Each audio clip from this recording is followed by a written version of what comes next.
భగవద్గీత 4వ అధ్యాయం జ్ఞానయోగం. ప్రతిరోజు ఈ కార్యక్రమానికి ముందుగా 1-2 నిమిషములు మనం నామస్మరణ చేస్తున్నాము. ఇది ఒక చక్కని సంప్రదాయం. ఏ కార్యం ప్రారంభించినప్పటికీ కూడా ఆ సర్వేశ్వరుని యొక్క కృపాకటాక్షం లేనిదే జయప్రదంగా ఎట్లా జరుగుతుంది చెప్పండి. బ్రహ్మాండమంతైను ఆవరించి ప్రతి ప్రాణి యొక్క హృదయంలో సాక్షిభూతంగా వెలుగుతున్నటువంటి ఆ పరమాత్మను సంస్మరించటం మన యొక్క విద్యుక్త ధర్మం. అది మన హృదయంలోనే సాక్షిభూతంగా ఉన్నారండి. ఇది ప్రతి ప్రాణి యొక్క హృదయంలో చూడండి.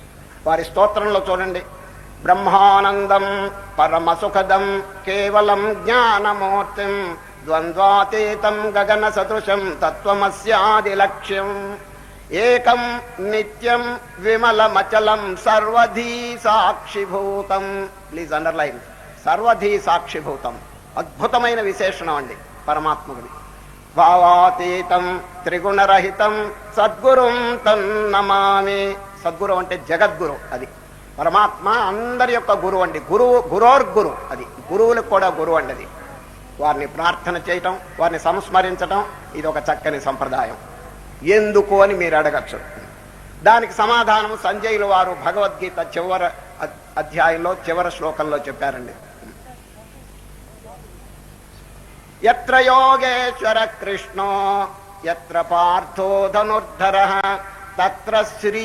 అది ఎక్కడ శ్రీకృష్ణ పరమాత్మ యొక్క ఉనికి ఉంటుందో, ఎప్పుడు మనం ఆ శ్రీకృష్ణ పరమాత్మను మన హృదయంలో పదిలపరుచుకుంటామో అక్కడ అప్పుడు ఏం జరుగుతుంది, కొన్ని వస్తువులు వచ్చి చేరతాయటండి.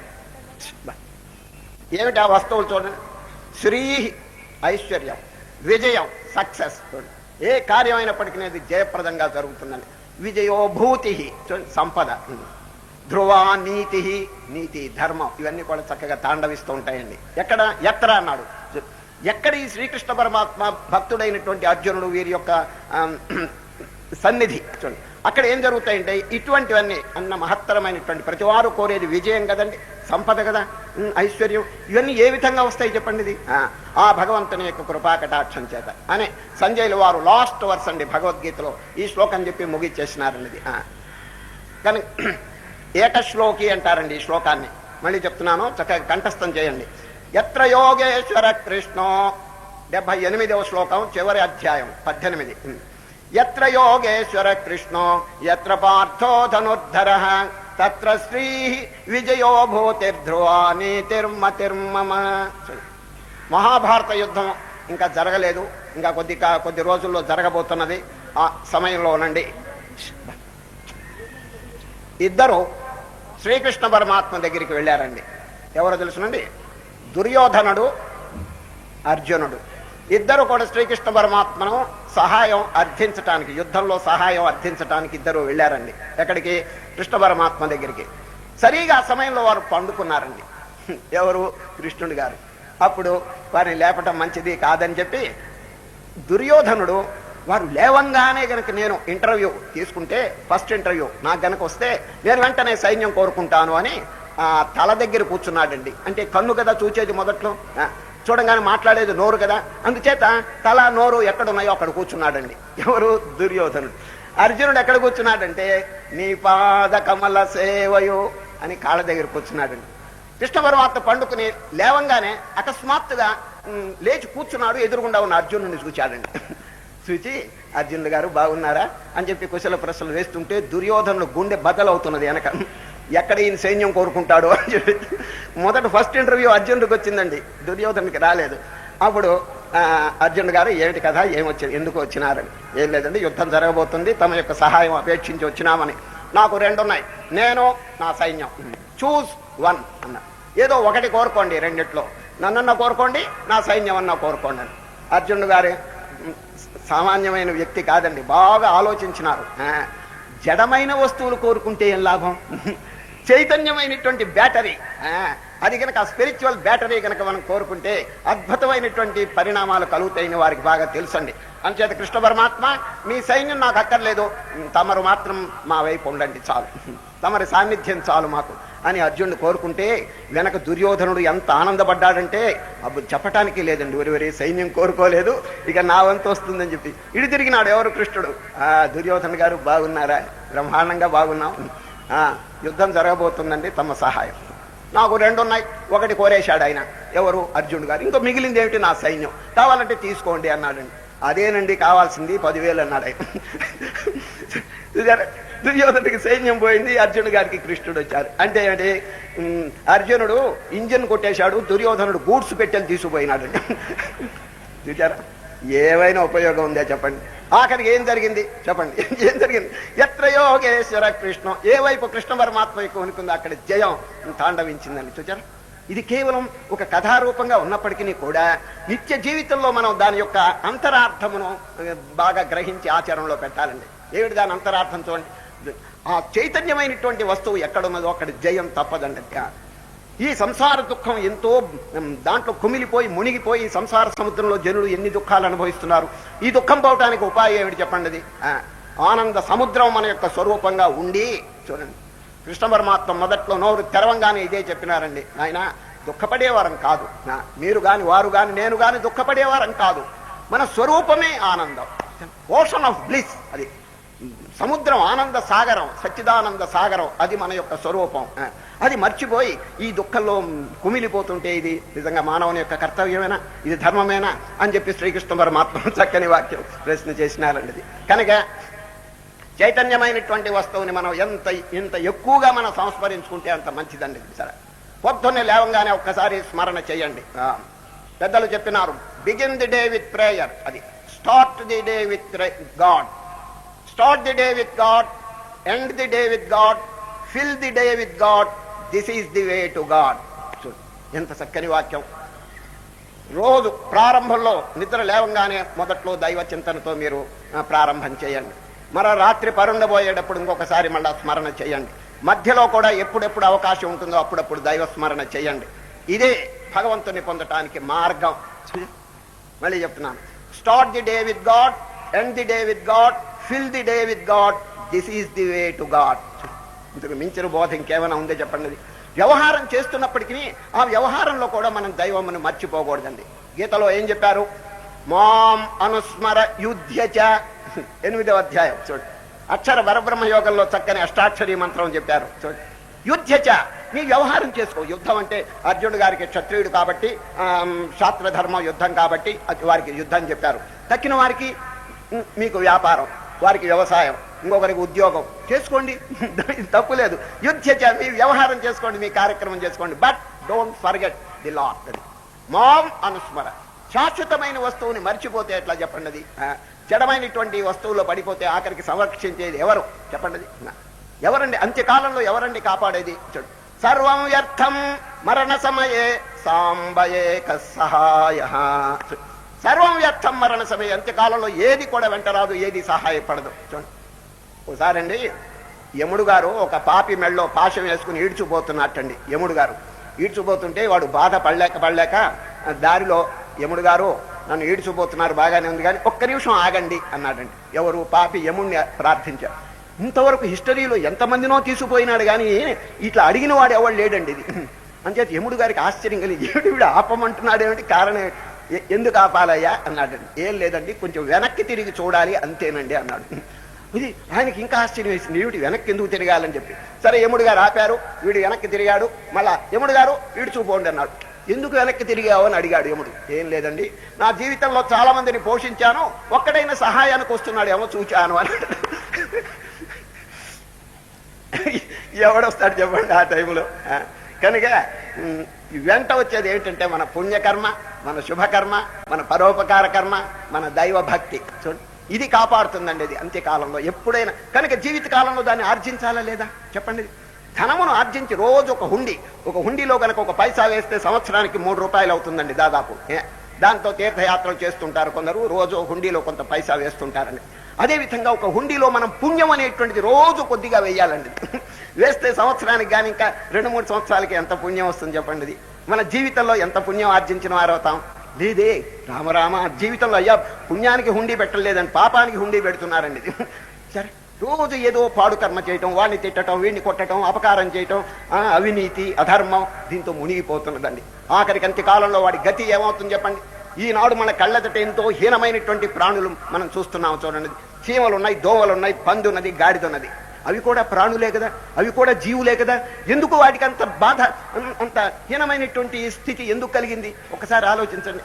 శ్రీకృష్ణ పరమాత్మరే 16వ అధ్యాయంలో చెప్తారండి, ఈ జీవితంలో ఎవరు అవినీతి, అధర్మం, అన్యాయం, దంభం, దర్పం ఇటువంటి హీనమైనటువంటి గుణాలని ఆర్జించుకుంటారో వాళ్ళందరినీ మూటగట్టుకుని నీచమైనటువంటి జన్మల్లో విసిరి వేస్తానని చెప్పి గీతలో చెప్పారండి. చూడండి, ఆ శ్లోకం చెప్తాను వినండి. తానంటే వారిని, అహం ద్విషద క్రూరాన్ సంసారేషు నరాధమాన్. నరాధములు చూడండి, హోప్లెస్ స్పెసిమెన్స్ ఆఫ్ హ్యుమానిటీ. ఇది మానవుల్లో అతి లోయెస్ట్ స్థితిలో ఉన్నటువంటి వారన్నమాట. వాళ్ళందరినీ ఏం చేస్తారు? తానహం ద్విషద క్రూరాన్ సంసారేషు నరాధమాన్ క్షిపామి. ఐ షల్ త్రో, విసిరి అవతల పారేస్తాను. క్షిప్ అంటే టు త్రో. అది క్షిపామ్యజస్రమ శుభాన్ ఆసురీష్వేవ యోనిషు. అసుర గర్భం, రాక్షసులు గాని లేక క్రిమికీటకాలు గాని హీనమైనటువంటి జాతుల్లో పడిపోతారు. ఎంత దౌర్భాగ్యం చూడండి. చేతిలో అమూల్యమైనటువంటి అవకాశం. మానవ జన్మ అంటే సామాన్యం కాదండి. అది చక్కని బ్రెయిన్, భగవంతుని తెలుసుకునేటువంటి కెపాసిటీ. ఈరోజు జ్ఞానయోగం కాబట్టి జ్ఞాన సంబంధమైనటువంటి విషయంలో ముఖ్యంగా మనం తెలుసుకోవాల్సింది ఏమిటంటే, మానవుడై పుట్టిన తర్వాత ఇక జ్ఞానం కనుక ఆర్జించకపోతే వృథా అండి, జీవితం వృథా అయిపోతుందండి. కనుకనే శ్రీకృష్ణ పరమాత్మ జ్ఞానము, విజ్ఞానము దీని గురించి నొక్కి నొక్కి చెప్తున్నారండి. పశువుకి మానవుడికి ఇక్కడేనండి భేదం. పశువులన్నీ కూడా తింటున్నాయి, తాగుతున్నాయి, నిద్రపోతున్నాయి. ఆ విధంగా జీవితం వృధా అయిపోతున్నదండి. మానవుడు దానికి ఒక ప్రత్యేకత ఉన్నదని ఇదివరకు మీకు చెప్పినాను. ఏమిటి ఆ ప్రత్యేకత? బ్రహ్మావలోక ధిషణం, టు రియలైజ్ గాడ్. అది తను సృష్టించిన వారు వారిని తెలుసుకుని వారి అనుభూతి పొందటం అనేది మానవుని యొక్క ప్రత్యేకత. ఆ ప్రత్యేకతను వాడు ఉపయోగించుకుంటున్నాడా చెప్పండి? బ్రహ్మావలోక ధిషణం. భగవానుడు ఆ బ్రహ్మదేవుడు సృష్టించేటప్పుడు చక్కని మెంటల్ కెపాసిటీ పెట్టాడు. ఆధ్యాత్మికమైనటువంటి తత్వం, భగవంతుని తెలుసుకునేటువంటి శక్తి సామర్థ్యాన్ని అనుగ్రహించినాడు. చూడండి, ఏ జంతువు అయినప్పటికీ పుట్టుకతో ఏ విధంగా ఉంటుందో చచ్చేటప్పుడు కూడా అట్లాగే వస్తుందండి. చూడండి, ఏ జంతువు అయినప్పటికీ, మానవుడు స్పెషాలిటీ చెప్తున్నాను వినండి. ఏ జంతువు అయినప్పటికీ పుడితే ఏమండి చచ్చే వరకు కూడా ఆ సంస్కారం మారదండి. ఇప్పుడు పిల్లండి, పిల్లిని పిలుచుకురండి, కూర్చోబెట్టండి, సంవత్సరం బోధ చెప్పండి. పిల్లి గారు, అహింసా పరమో ధర్మ, ఎలుకల్ని చంపవద్దు. సంవత్సరం వరకు వింటుందండి. సంవత్సరం అయిన తర్వాత ఎలుకొస్తే గబాలను పట్టేస్తుందండి. చూచారా, ఏమి ఉపయోగం చెప్పండి? ఆ బోధ వాటికి ఏమి ఎక్కదండి, మనస్సుకి ఎక్కదు. అదే బోధ సంవత్సరం మనుషుని కూర్చో చెప్పండి, మనుషుని కూర్చోబెట్టి వాడిలో కొంత మార్పు వస్తుందండి. చూచారా, కనుకనే సత్సాంగత్యం అని చెప్పి పెద్దలు చెప్పిన కారణం అండి. నాయన, పెద్దల యొక్క సాంగత్యంలో చక్కని విషయాలని గ్రహించును. అసలు నువ్వు ఎందుకు వరకు వచ్చినావో, నీ నిజస్వరూపం ఏమిటో, నీ జీవిత లక్ష్యం ఏమిటో, ఇవన్నీ పెద్దల దగ్గర మానవుడు తెలుసుకోవాలండి. తెలుసుకుంటే కొద్దిగా మార్పు వస్తుందండి. కనుకనే సత్సాంగత్యం అని పెద్దలు చెప్తారు. సత్సంగం ఇది. కనుక తన యొక్క స్వరూపం ఇవన్నీ ఎట్లా తెలుస్తుందని పెద్దల యొక్క సాంగత్యం, ఇటువంటి ఆధ్యాత్మిక గ్రంథముల యొక్క పరిచయం దీనివల్ల జరుగుతుందండి. వీడు గనక అభ్యాసం చేస్తూ చేస్తూ రాగా తప్పకుండా మార్పు కలుగుతుందండి. జంతువులకి మానవుడికి ఇక్కడే భేదం. జంతువుల్లో మార్పు, ఇప్పుడు సింహం ఏమండి, ఎంత మీరు బోధ చేసినా దాని యొక్క ఆ మెంటాలిటీ ఉన్న చూడండి, ఒక ప్రాణిని హింసించడం అనేది ఇది వదలదండి. అది మానవుడు అట్లా కాదండి. నాయనా, నువ్వు చేసేది పాపం, ఒక ప్రాణిని బాధ చేస్తున్నావు అంటే నిన్ను నీవు బాధ చేసుకున్నట్టే, భగవంతునికి అది అపచారం అని చెప్పి బాగా చెప్తే కొంత మార్పు వస్తుందండి.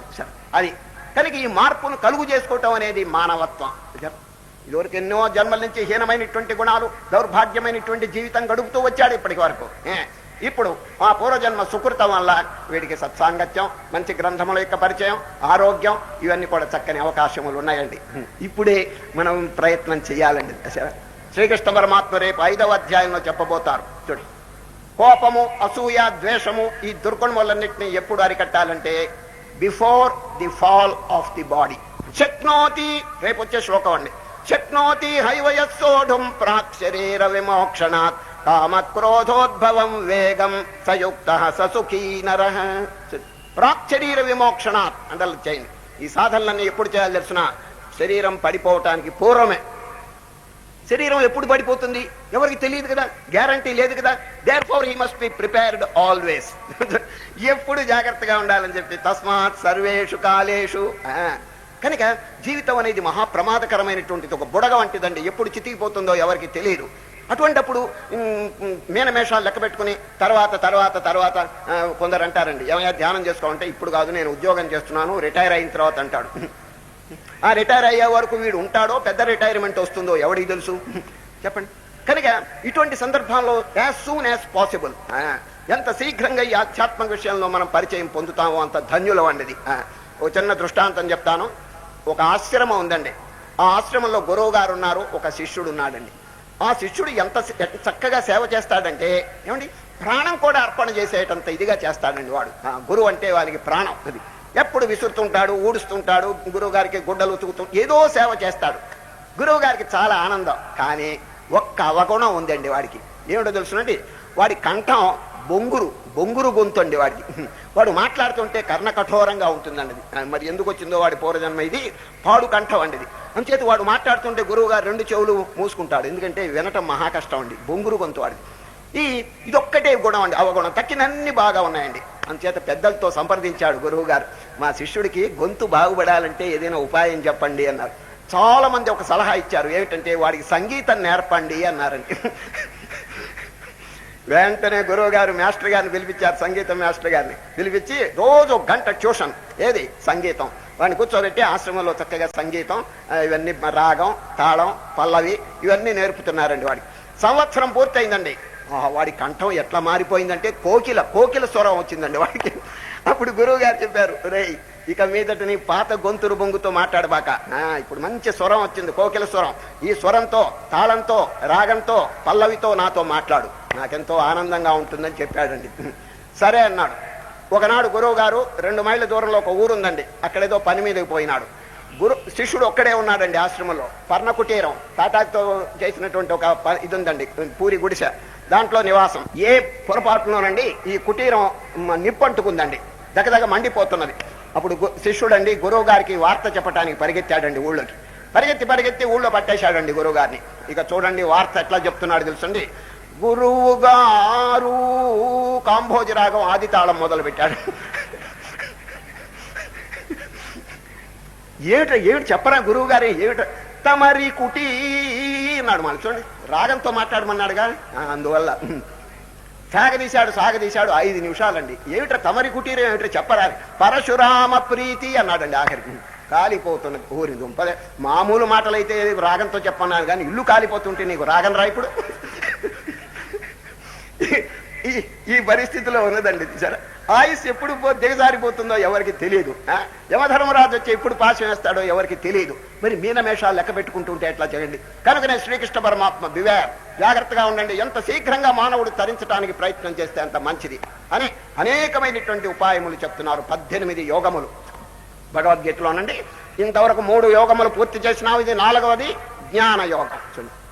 నిన్నటి దినం ఏం జరిగింది చెప్పండి, కర్మయోగం. ఆ కర్మ అనేది మధ్యలో పెట్టి ఇటువైపు జ్ఞానం అటువైపు జ్ఞానం చక్కగా బోధించినారండి ఎవరు, శ్రీకృష్ణ పరమాత్మ. ఎందుకు అని మీరు అడగచ్చు. ఎందుకో తెలుసిన, బాడీ గార్డ్స్ లాగా ఉన్నారండి ఎవరు, జ్ఞానం. సాంఖ్యయోగం అంటే జ్ఞానయోగం. ఈ జ్ఞానయోగం పేరు ఈ 4వ అధ్యాయం. 3వది ఏమిటి చెప్పండి, 2 జ్ఞానం 4 జ్ఞానం, 3వది కర్మ. కర్మ అందరూ చేస్తున్నారు, అది పెద్ద గొప్ప కాదండి. పశువులు కూడా కర్మ చేస్తున్నాయి, అజ్ఞానులు కూడా కర్మ చేస్తున్నారు, అది ఒక లెక్క కాదండి. అది తెలుసుకొని జ్ఞానం కలిగి కర్మ చేయాలి. జ్ఞానం అంటే ఏమిటి చెప్పండి, బ్రహ్మాండమంతా ఒకటే చైతన్యం వ్యాపించున్నదనేటువంటి ఆ సత్యం కనుక తెలుసుకుంటే ఇక కర్మ ఎంత శుద్ధం అవుతుంది చెప్పండి. ఒక ప్రాణికి అపకారం చేస్తాడా చెప్పండి, తనకు తాను ఎట్లా అపకారం చేసుకోవడో ఏ ప్రాణికి కూడా బాధ కలుగు చేయడు. ఇది ఎప్పుడు సంభవిస్తుంది, ఈ ఆత్మజ్ఞానం కలిగితేనే. విశ్వరూపం బ్రహ్మాండమంతా unity, although we see diversity in the universe, there is unity అనేటువంటి సత్యం కనుక వాడికి తెలుసుకుంటే ఇంకా ఏ ప్రాణికి అపకారం చేయడండి. సరే, కర్మ ఎంత శుద్ధమైంది. మీరు 100 చెప్పండి కర్మలో దోషాలు ఉంటాయి, ఏది అజ్ఞానం లేకపోతే. ఈ జ్ఞానం కనుక కలిగితే ఎప్పుడు దాంట్లో అవకతవకలు ఉన్నాయండి, నిష్కామంగా చేస్తాడండి. ఎందుకు వచ్చిన కర్మ, కర్తృత్వం దేనికి చెప్పండి. ఇప్పుడు ఎడతిరిగి కర్మ చేయాల్సిందే అందరూ. నడవటం కర్మ, భోజనం చేయటం కర్మ, శ్వాస పీల్చడం కర్మ, మాట్లాడటం కర్మ. ఈ కర్మ లేకుండా ఎవరు ఉండలేరని చెప్పి శ్రీకృష్ణ పరమాత్మ చూడండి. నహి కశ్చిత్ క్షణమపి జాతు తిష్టతి అకర్మకృతో. అకర్మ అంటే కర్మ లేకుండా ఎవరు ఉండలేరు. కనుక తెలుసుకుని ఏ విధంగా కర్మ చేయాలో చేస్తే అద్భుతంగా రాణిస్తుందండి ఏది, ఈ జీవితం. జీవితం ఎప్పుడు శోభాయమానంగా ఉంటుందంటే ఈ కర్మలో దోషాలు లేకుండా ఉంటే. కర్మ చేయకుండా ఎవడు ఉండలేడు. ఇప్పుడు చూడండి, కంటి యొక్క పని ఏమిటి? చూడాలి కదా. ఏం చూస్తే తప్పేమిటండి? నోరు మాట్లాడచ్చు కదా. కానీ ఈ కన్ను ఆయన మంచి వస్తువులే లేక దైవ సంబంధమైనటువంటి ఇటువంటి చూస్తే ఎంతో బాగుండని పెద్దలు చక్కని బోధ చెప్తున్నారు. దురుపయోగం చేయబాకండి కంటిని, చెవిని దురుపయోగం నోటిని దురుపయోగం చేయదు.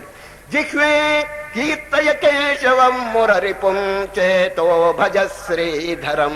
ఒక భక్తుడండి కులశేఖరుడు ఎంత చక్కగా చెప్తున్నాడు చూడండి. ఓ నాలుక, పాడు మాటలు మాట్లాడబాక, కీర్తయ కేశవం మురరిపుం. చూడండి, దానికి ఒక చక్కని వర్క్ ఇచ్చినాడు. జిహ్వే కీర్తయ కేశవం మురరిపుం చేతో భజ శ్రీధరం పాణిద్వంద్వ సమర్చయాచ్యుత కథా శ్రోత్రద్వయత్వం శృణు కృష్ణం లోకయ లోచనద్వయ హరే గచ్చాంగ్రియుగ్మాలయం జిగ్రఘ్రాణ ముకుంద పాద తులసీం మూర్ధన్నమాధోక్షయం. ఇంద్రియములన్నిటికీ చక్కని కార్యక్రమం ఇచ్చినారండి. ఏమండి, చేసుకుంటే ఎంత బాగుంది, జీవితం ఎంత ఆనందంగా ఉంటుంది చెప్పండి. కానీ దురుపయోగం చేస్తున్నాడు. ఇంద్రియములన్నింటినీ వ్యర్థమైనటువంటి కార్యములో ప్రయోగింపజే, వాడిని కొట్టడం, వీడిని తిట్టడం, వాడిని దూషించడం, వీడిని ద్వేషించడం. ఇదేనండి దీని కొరక మనకి ఇంద్రియములు ఇచ్చింది భగవంతుడు చెప్పండి. కానీ సద్వినియోగం చేస్తే ఏమవుతుందో తెలుసండి, ఆ ఇంద్రియముల యొక్క కార్యములు పవిత్రములైపోతే ఇక మానవుడి యొక్క చిత్తం నిర్మలం అవుతుందండి. సరే, ఇంద్రియములు ఎప్పుడు శుద్ధమైందో మనస్సు శుద్ధం అవుతుందండి. అప్పుడు మనస్సు శుద్ధమైతే అంతరాత్మ అయినటువంటి పరమాత్మ యొక్క సాక్షాత్కారం కలుగుతుందండి. ఇదేనండి జీవిత లక్ష్యం. కనుకనే నేను అర్జున శ్రీకృష్ణ పరమాత్మ అర్జునుని యొక్క ఒక ప్రశ్నను పురస్కరించుకుని ఎంత అద్భుతమైనటువంటి సమాధానం చెప్పారో తిరిగి జ్ఞాపకం చేస్తున్నాను. ఎందుకంటే ఈ రోజు కూడా జ్ఞానయోగం అని పేరున్నప్పటికీ కర్మయోగం యొక్క ప్రస్తావన వస్తుందండి ఈ అధ్యాయంలో. ఇప్పుడే వస్తుంది, దాని గురించి చెప్తాను. కాబట్టి కర్మయోగాన్ని గురించి మనం ఈ అధ్యాయంలో కూడా కొంచెం జ్ఞాపకం ఉంచుకోవడం మంచిదండి. అది సరే, అర్జునుడు ఏమడిగినారు చెప్పండి. కృష్ణ, మంచిదే, ధర్మం ఆచరించమన్నారు, అందరికీ ధర్మం ఆచరించాలని అభిప్రాయం ఉంది, కానీ ఎందుకు అధర్మం ఆచరిస్తున్నాడు వాడు అని ప్రశ్న చేసినాడు. ఇది నిజం చాలా అద్భుతమైన ప్రశ్న అండి. నిన్న అధ్యాయం చివరి అడిగినటువంటిది. అతకేన ప్రయుక్తోయం పాపం చరతి పూరుష. కృష్ణ, మానవుడు పాపం ఎందుకు చేస్తున్నాడు? పాపం తప్పుని తెలుసు కదా, చెప్పు. తప్పుని తెలుసు కూడా పాపం ఎందుకు ఆచరిస్తున్నాడని ఒక చక్కని ప్రశ్న అడిగాడండి. ఇది నిజంగా అందరూ అడగదగినటువంటి ప్రశ్న. అతకేన ప్రయుక్తోయం పాపం చరతి పౌరుష అనిచ్చన్. అనిచ్చన్, he has no idea to commit sin, but why is he committing sin? అదండి, పాపం చేయాలని లేదు వాడికి, మరి ఎందుకు పాపం చేస్తున్నాడు? అతకేన ప్రయుక్తోయం పాపం చరతి పౌరుష అనిచ్చన్నపి వార్ష్ణేయ బలాదివకి నియోజిత. బలాత్కారంగా చేస్తున్నాడు. దీనికి కారణం కృష్ణ పరమాత్మ చక్కగా చెప్పారు. ఏమిటి తెలుసునండి, పూర్వకాలపు యొక్క సంస్కారం వాళ్ళని బలవంతంగా లాగి వెనక్కి లాగేస్తున్నదని చెప్పేస్తున్నాడు. చూడండి, పూర్వజన్మ దుస్సంస్కారం.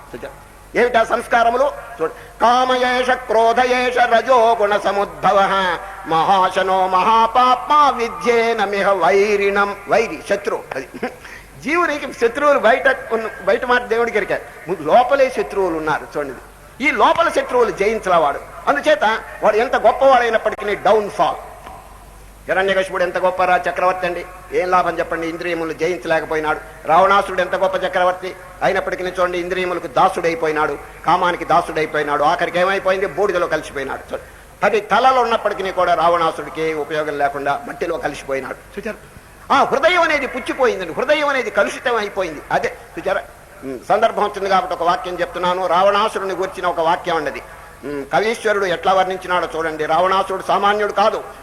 జాతో బ్రహ్మకులే, బ్రహ్మదేవుని వంశంలో పుట్టాడండి. ఎవరు? రావణాసురుడు. వారి వంశం ఎంత గంభీరంగా వర్ణిస్తున్నాడు చూడండి.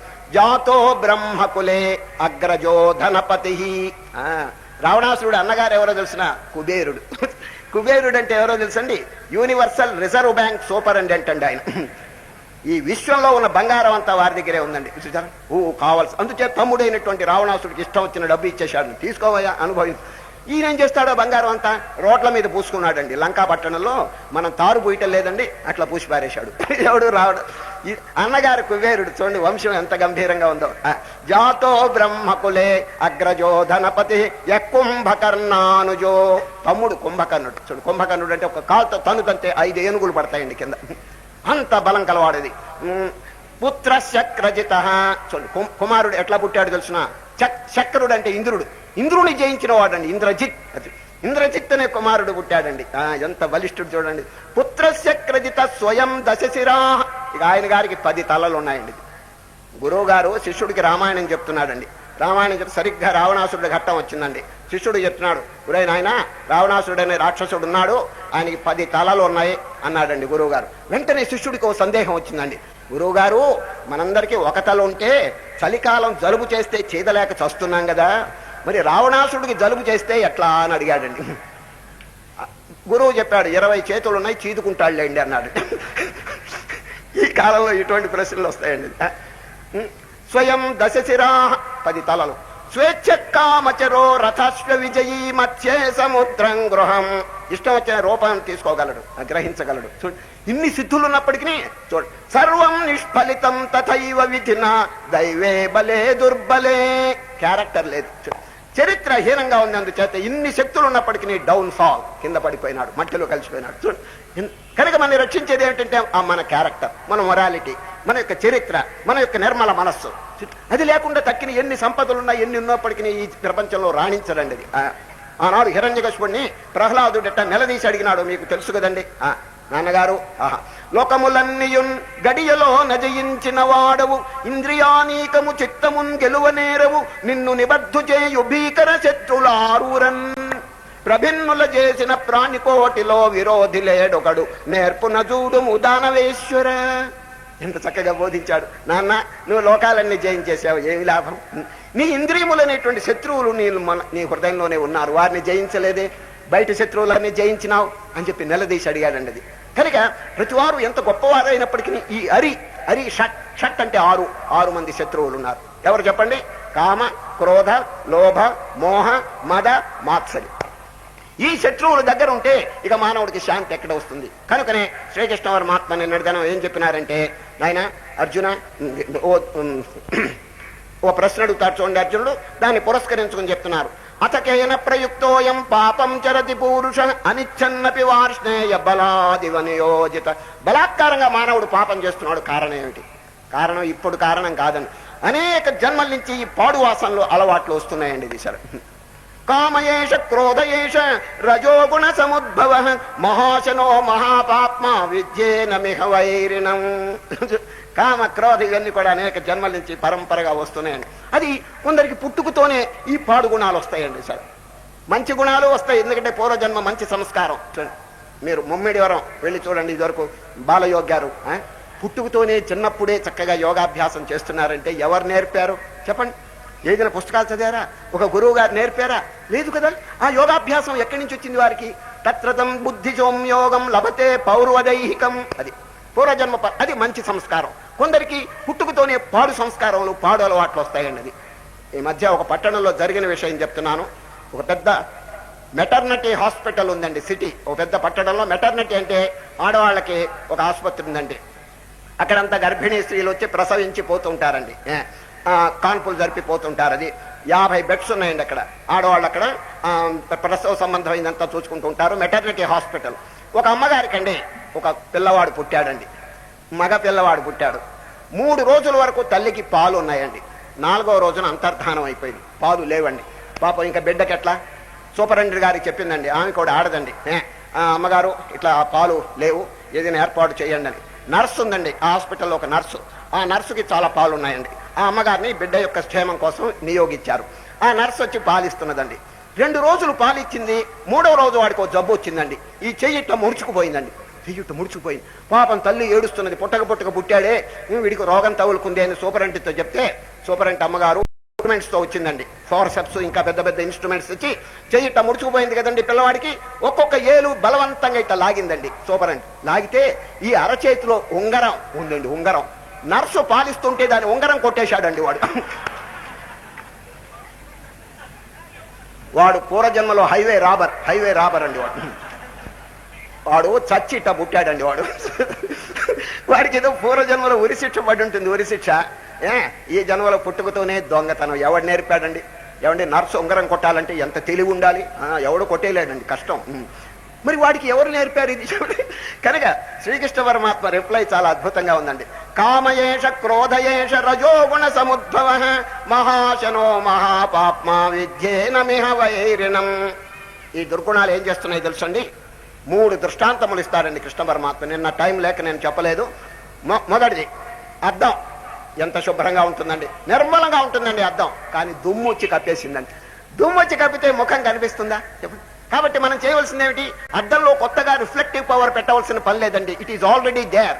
But what we have to do is to remove the dirt. అంతే, దానికి ఉన్నటువంటి దుమ్ము తుడిస్తే చాలు మన పని పూర్తి అయిపోతుంది, చక్కగా ముఖం కనిపిస్తుంది. ఆ దృష్టాంతం చెప్పినారు. ధూమేనావ్రియతే వన్నీ యథాదర్శో మలేన చ. ఆదర్శం అంటే అద్దం. ఆదర్శం అంటే మలినం చేత ఎట్లా ఉందో, ధూమం చూడండి, అగ్ని దేదీప్యమానంగా ప్రకాశిస్తున్నది, మండుతున్నది. కానీ పొగ వచ్చి దాన్ని కప్పేసిందండి. అప్పుడు ఏం చేస్తారు చెప్పండి, విసురుతారు. చూచారా, విసిరి ఆ పొగంతా పోగొడతారు, చక్కగా అగ్ని దేదీప్యమానంగా ఉంటుందండి. చూడండి, రెండు దృష్టాంతాలు. మూడవది, యథోల్బేనావృతో గర్భ. తల్లి గర్భంలో బిడ్డ మావి చేత కప్పబడతాడు. చూడండి, జన్మించిన పుట్టిన తర్వాత మావి బద్దలైపోతుంది, బిడ్డ బయటకు వస్తాడండి. చూచారా, పగిలిపోతుంది. అదే విధంగా మూడు దృష్టాంతములు చెప్పారు. ఓ అర్జునే, అనేక జన్మార్జితమైనటువంటి ఈ దుర్గుణములు ఉన్నాయి చూడండి, ఇవి మానవుణ్ణి అధోగతికి తీసుకొస్తున్నాయి. ఇప్పుడేం చేయవలను, శుద్ధం చేయవలను. అద్దం బాగా ఉండాలంటే మురికినట్ల తొడవలను, అగ్ని దేదీప్యమానంగా ఉండాలంటే ఎట్లా విసరవలను, మావి ఎట్లా తొలగిపోవలను. అదే విధంగా చూడండి, ధూమేనావ్రియతే వన్నిర్యథాదర్శో మలేన చ యథోల్బేనావృతో గర్భస్తథా తేనేదమావృతం. కాబట్టి విచారణ చేత తన మనస్సును పరిశోధించాలి. దీని పేరు ఇంగ్లీష్లో ఇంట్రాస్పెక్షన్ అంటారు, ఆత్మ పరిశోధన. Very essential. సాధకుడైన వారు ఊరికే ముక్కు మూసుకుని జపాలు చేస్తే పూర్తి చేస్తే కాదండి. అసలు విషయం ఏమిటంటే ధ్యానం. ధ్యానం అంటే ఏంటి, in what situation is my mind. అది నా మనస్సు ఎక్కడికి పోతున్నది, ఎక్కడ ఉన్నది, ఏ విధంగా ఉన్నది, బాగా విచారణ చేయండి. దాంట్లో ఉన్నటువంటి దుర్గుణాలన్నీ కొంచెం విచారణ చేయాలన్నది. విచారణ చేసి ఒక్కొక్కటి వివేకం చేత పారద్రోలాలి. చూడండి, చాలా మంది కొన్ని నియమాలు పెట్టుకుంటారండి, కానీ వివేకం జోడించరండి. వివేకం జోడించినందులో ఏమవుతుందో తెలుసండి, ఈ ఆధ్యాత్మిక విషయాల్లో కొన్ని అక్కడక్కడ చేదస్తంగా పరిణామం కలుగుతుంది. కొందరు నిలదీసి అడుగుతున్నారు, ఏమండి ఇదేంటి ఇట్లా ఉంది, ఏంటి మీ నియమాలన్నీ చేదస్తంగా మారిపోతున్నదండి. ఎందుకో వివేకం, డిస్క్రిమినేషన్ లేదండి అక్కడ. చిన్న దృష్టాంతం చెప్తే మీకు అర్థమవుతుంది. ఒక అల్లుడు గారు ఉన్నారండి, ఇటువంటి ఉపన్యాసాలకు వచ్చారు. ఆయన కొన్ని నియమాలు పెట్టుకున్నారండి, ఎవరికి తెలియదండి. ఆయన నియమాలు ఏ నియమం తెలుసండి, భోజన టైంలో మాట్లాడకూడదు అని ఆయన నియమం పెట్టుకుని, అది ఎవరికి తెలియదండి. అత్తగారు పిలిచి ఆహ్వానం చేశారండి, రాయండి మా ఇంటికి భోజనానికి రాండి అని అల్లుడు గారిని ఆహ్వానం చేశారు. అల్లుడు గారు వచ్చారంటే ఇంకా సామాన్యం అండి, పెద్ద పెద్ద పిండి వంటలు బ్రహ్మాండంగా చేసేసిందండి అత్తగారు. సరిగా భోజన కాలంలో వడ్డిస్తున్నదండి. ఎవరు, అత్తగారు వడ్డిస్తుంటే ఈయన నియమం ఉందండి, ఎవరికి తెలియదు, అత్తగారికి తెలియదు. భోజన కాలంలో మాట్లాడకూడదు. నిజమేనండి, అదొక ఆచారం ఉంది. స్నానే చ భోజనే హోమే జపే మౌనం సమాశ్రయే అని పెద్దలు చెప్తారు. స్నానం చేసేప్పుడు, భోజనం చేసేప్పుడు మౌనం పాటించండి అని. ఈయన గారు ఆ నియమం పెట్టుకున్నాడు, మంచిదే. మరి అత్తగారు వడ్డిస్తుంటే చాలు అని అనొచ్చు కదా, కొన్ని నోటితో అనకపోయినా ఇట్లా చేత్తో ఇట్లా అట్లా అంటే ఆపేస్తారు కదా. లేదు, మౌనం, అంతే మౌనం. ఈ అత్తగారు వడ్డిస్తున్నది కొండ మోస్తరు వడ్డిస్తున్నదండి. ఈయన చాలు అని అంటే కదా అన్నాడు. అంచేత ఈయన గారికి ఆకలిగా ఉందేమో అని ఎక్కువగా వడ్డిచ్చేసిందండి బాగా. తర్వాత ఇంకొక నియమం ఉందండి, అది ఎవరికి చెప్పలేదండి. పెట్టిన వస్తువు పారేయకూడదు అని నియమం. ఇక చూడండి, ఇక పారేయకూడదుగా, లేపాడు ఊపిరి తిరగకుండా తినేశాడండి. ఎందుకంటే పారేయకూడదుగా. మళ్ళీ ఎప్పుడు ఇస్తరి ఖాళీ అయిందో మళ్ళీ అత్తగారు పరిగెత్తుకొచ్చింది. ఊరి ఈయన గారికి ఆకలి జాస్తిగా ఉందని మళ్ళీ వడ్డిచ్చిందని. పోనీ చాలు అని అనకూడదు చెప్పండి, ఊరికెట్టి చెయ్యి అనొచ్చు కదా. దీని పేరే చేతస్తా ఉంటారని. వివేకం కలపకుండా నియమాలు పెడితే ఇది ఇట్లాగే జరుగుతుందండి. ఆఖరికండి మళ్ళీ అత్తగారు కొండలు పెట్టేసింది, మళ్ళా పారేయకూడదుగా, మళ్ళీ లేపాడు తిన్నాడు. ఆఖరికండి ఇక కంట్రోల్ తప్పిపోయిందండి. ఎందుకంటే ఓవర్లోడ్ చేశాడు కాబట్టి. కింద పీట మీద అట్లా పడ్డాడండి అల్లుడు గారు. అందరూ పరిగెత్తుకొచ్చి ఇదేమిటి అల్లుడు గారు పడిపోయినారని డాక్టర్ గారిని పిలిపించారండి. డాక్టర్ వెంటనే పల్స్ చూచాడు, ఏం జబ్బు లేదు, ఓవర్లోడ్ కేసు అన్నాడండి. చూడండి, ఇట్లా ఆధ్యాత్మిక విషయాలు మంచివేనండి, కానీ కొంచెం బుర్ర, తెలివి, వివేకంతో దాన్ని ఆచరించాలండి. సరే, ఏమండి భోజనం పెడుతుంటే ఇట్లా చెయ్యి అడ్డం పెట్టకూడదు, చాలని చెప్పకూడదు, లేదండి చాదస్తపు నియమాలు పెట్టుకుని నాశనం అయిపోయినాడు.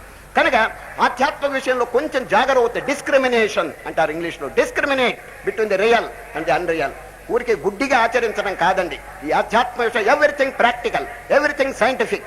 ఇది కపోల కల్పితమైనటువంటి సిద్ధాంతాలు కాదండి. ఇది ప్రతిదీ కూడా మనం ఆచరణ చేసి అనుభూతిని పొందవచ్చండి. ఎందుకంటే శ్రీకృష్ణ పరమాత్మ గీతలో ఒక చోట చెప్పినారు, ప్రత్యక్షావగమం ధర్మ్యం అర్జునే ఇది ప్రత్యక్షంగా దీనికి రిజల్ట్స్ పొందవచ్చు అన్నారు, పరోక్షం కాదు.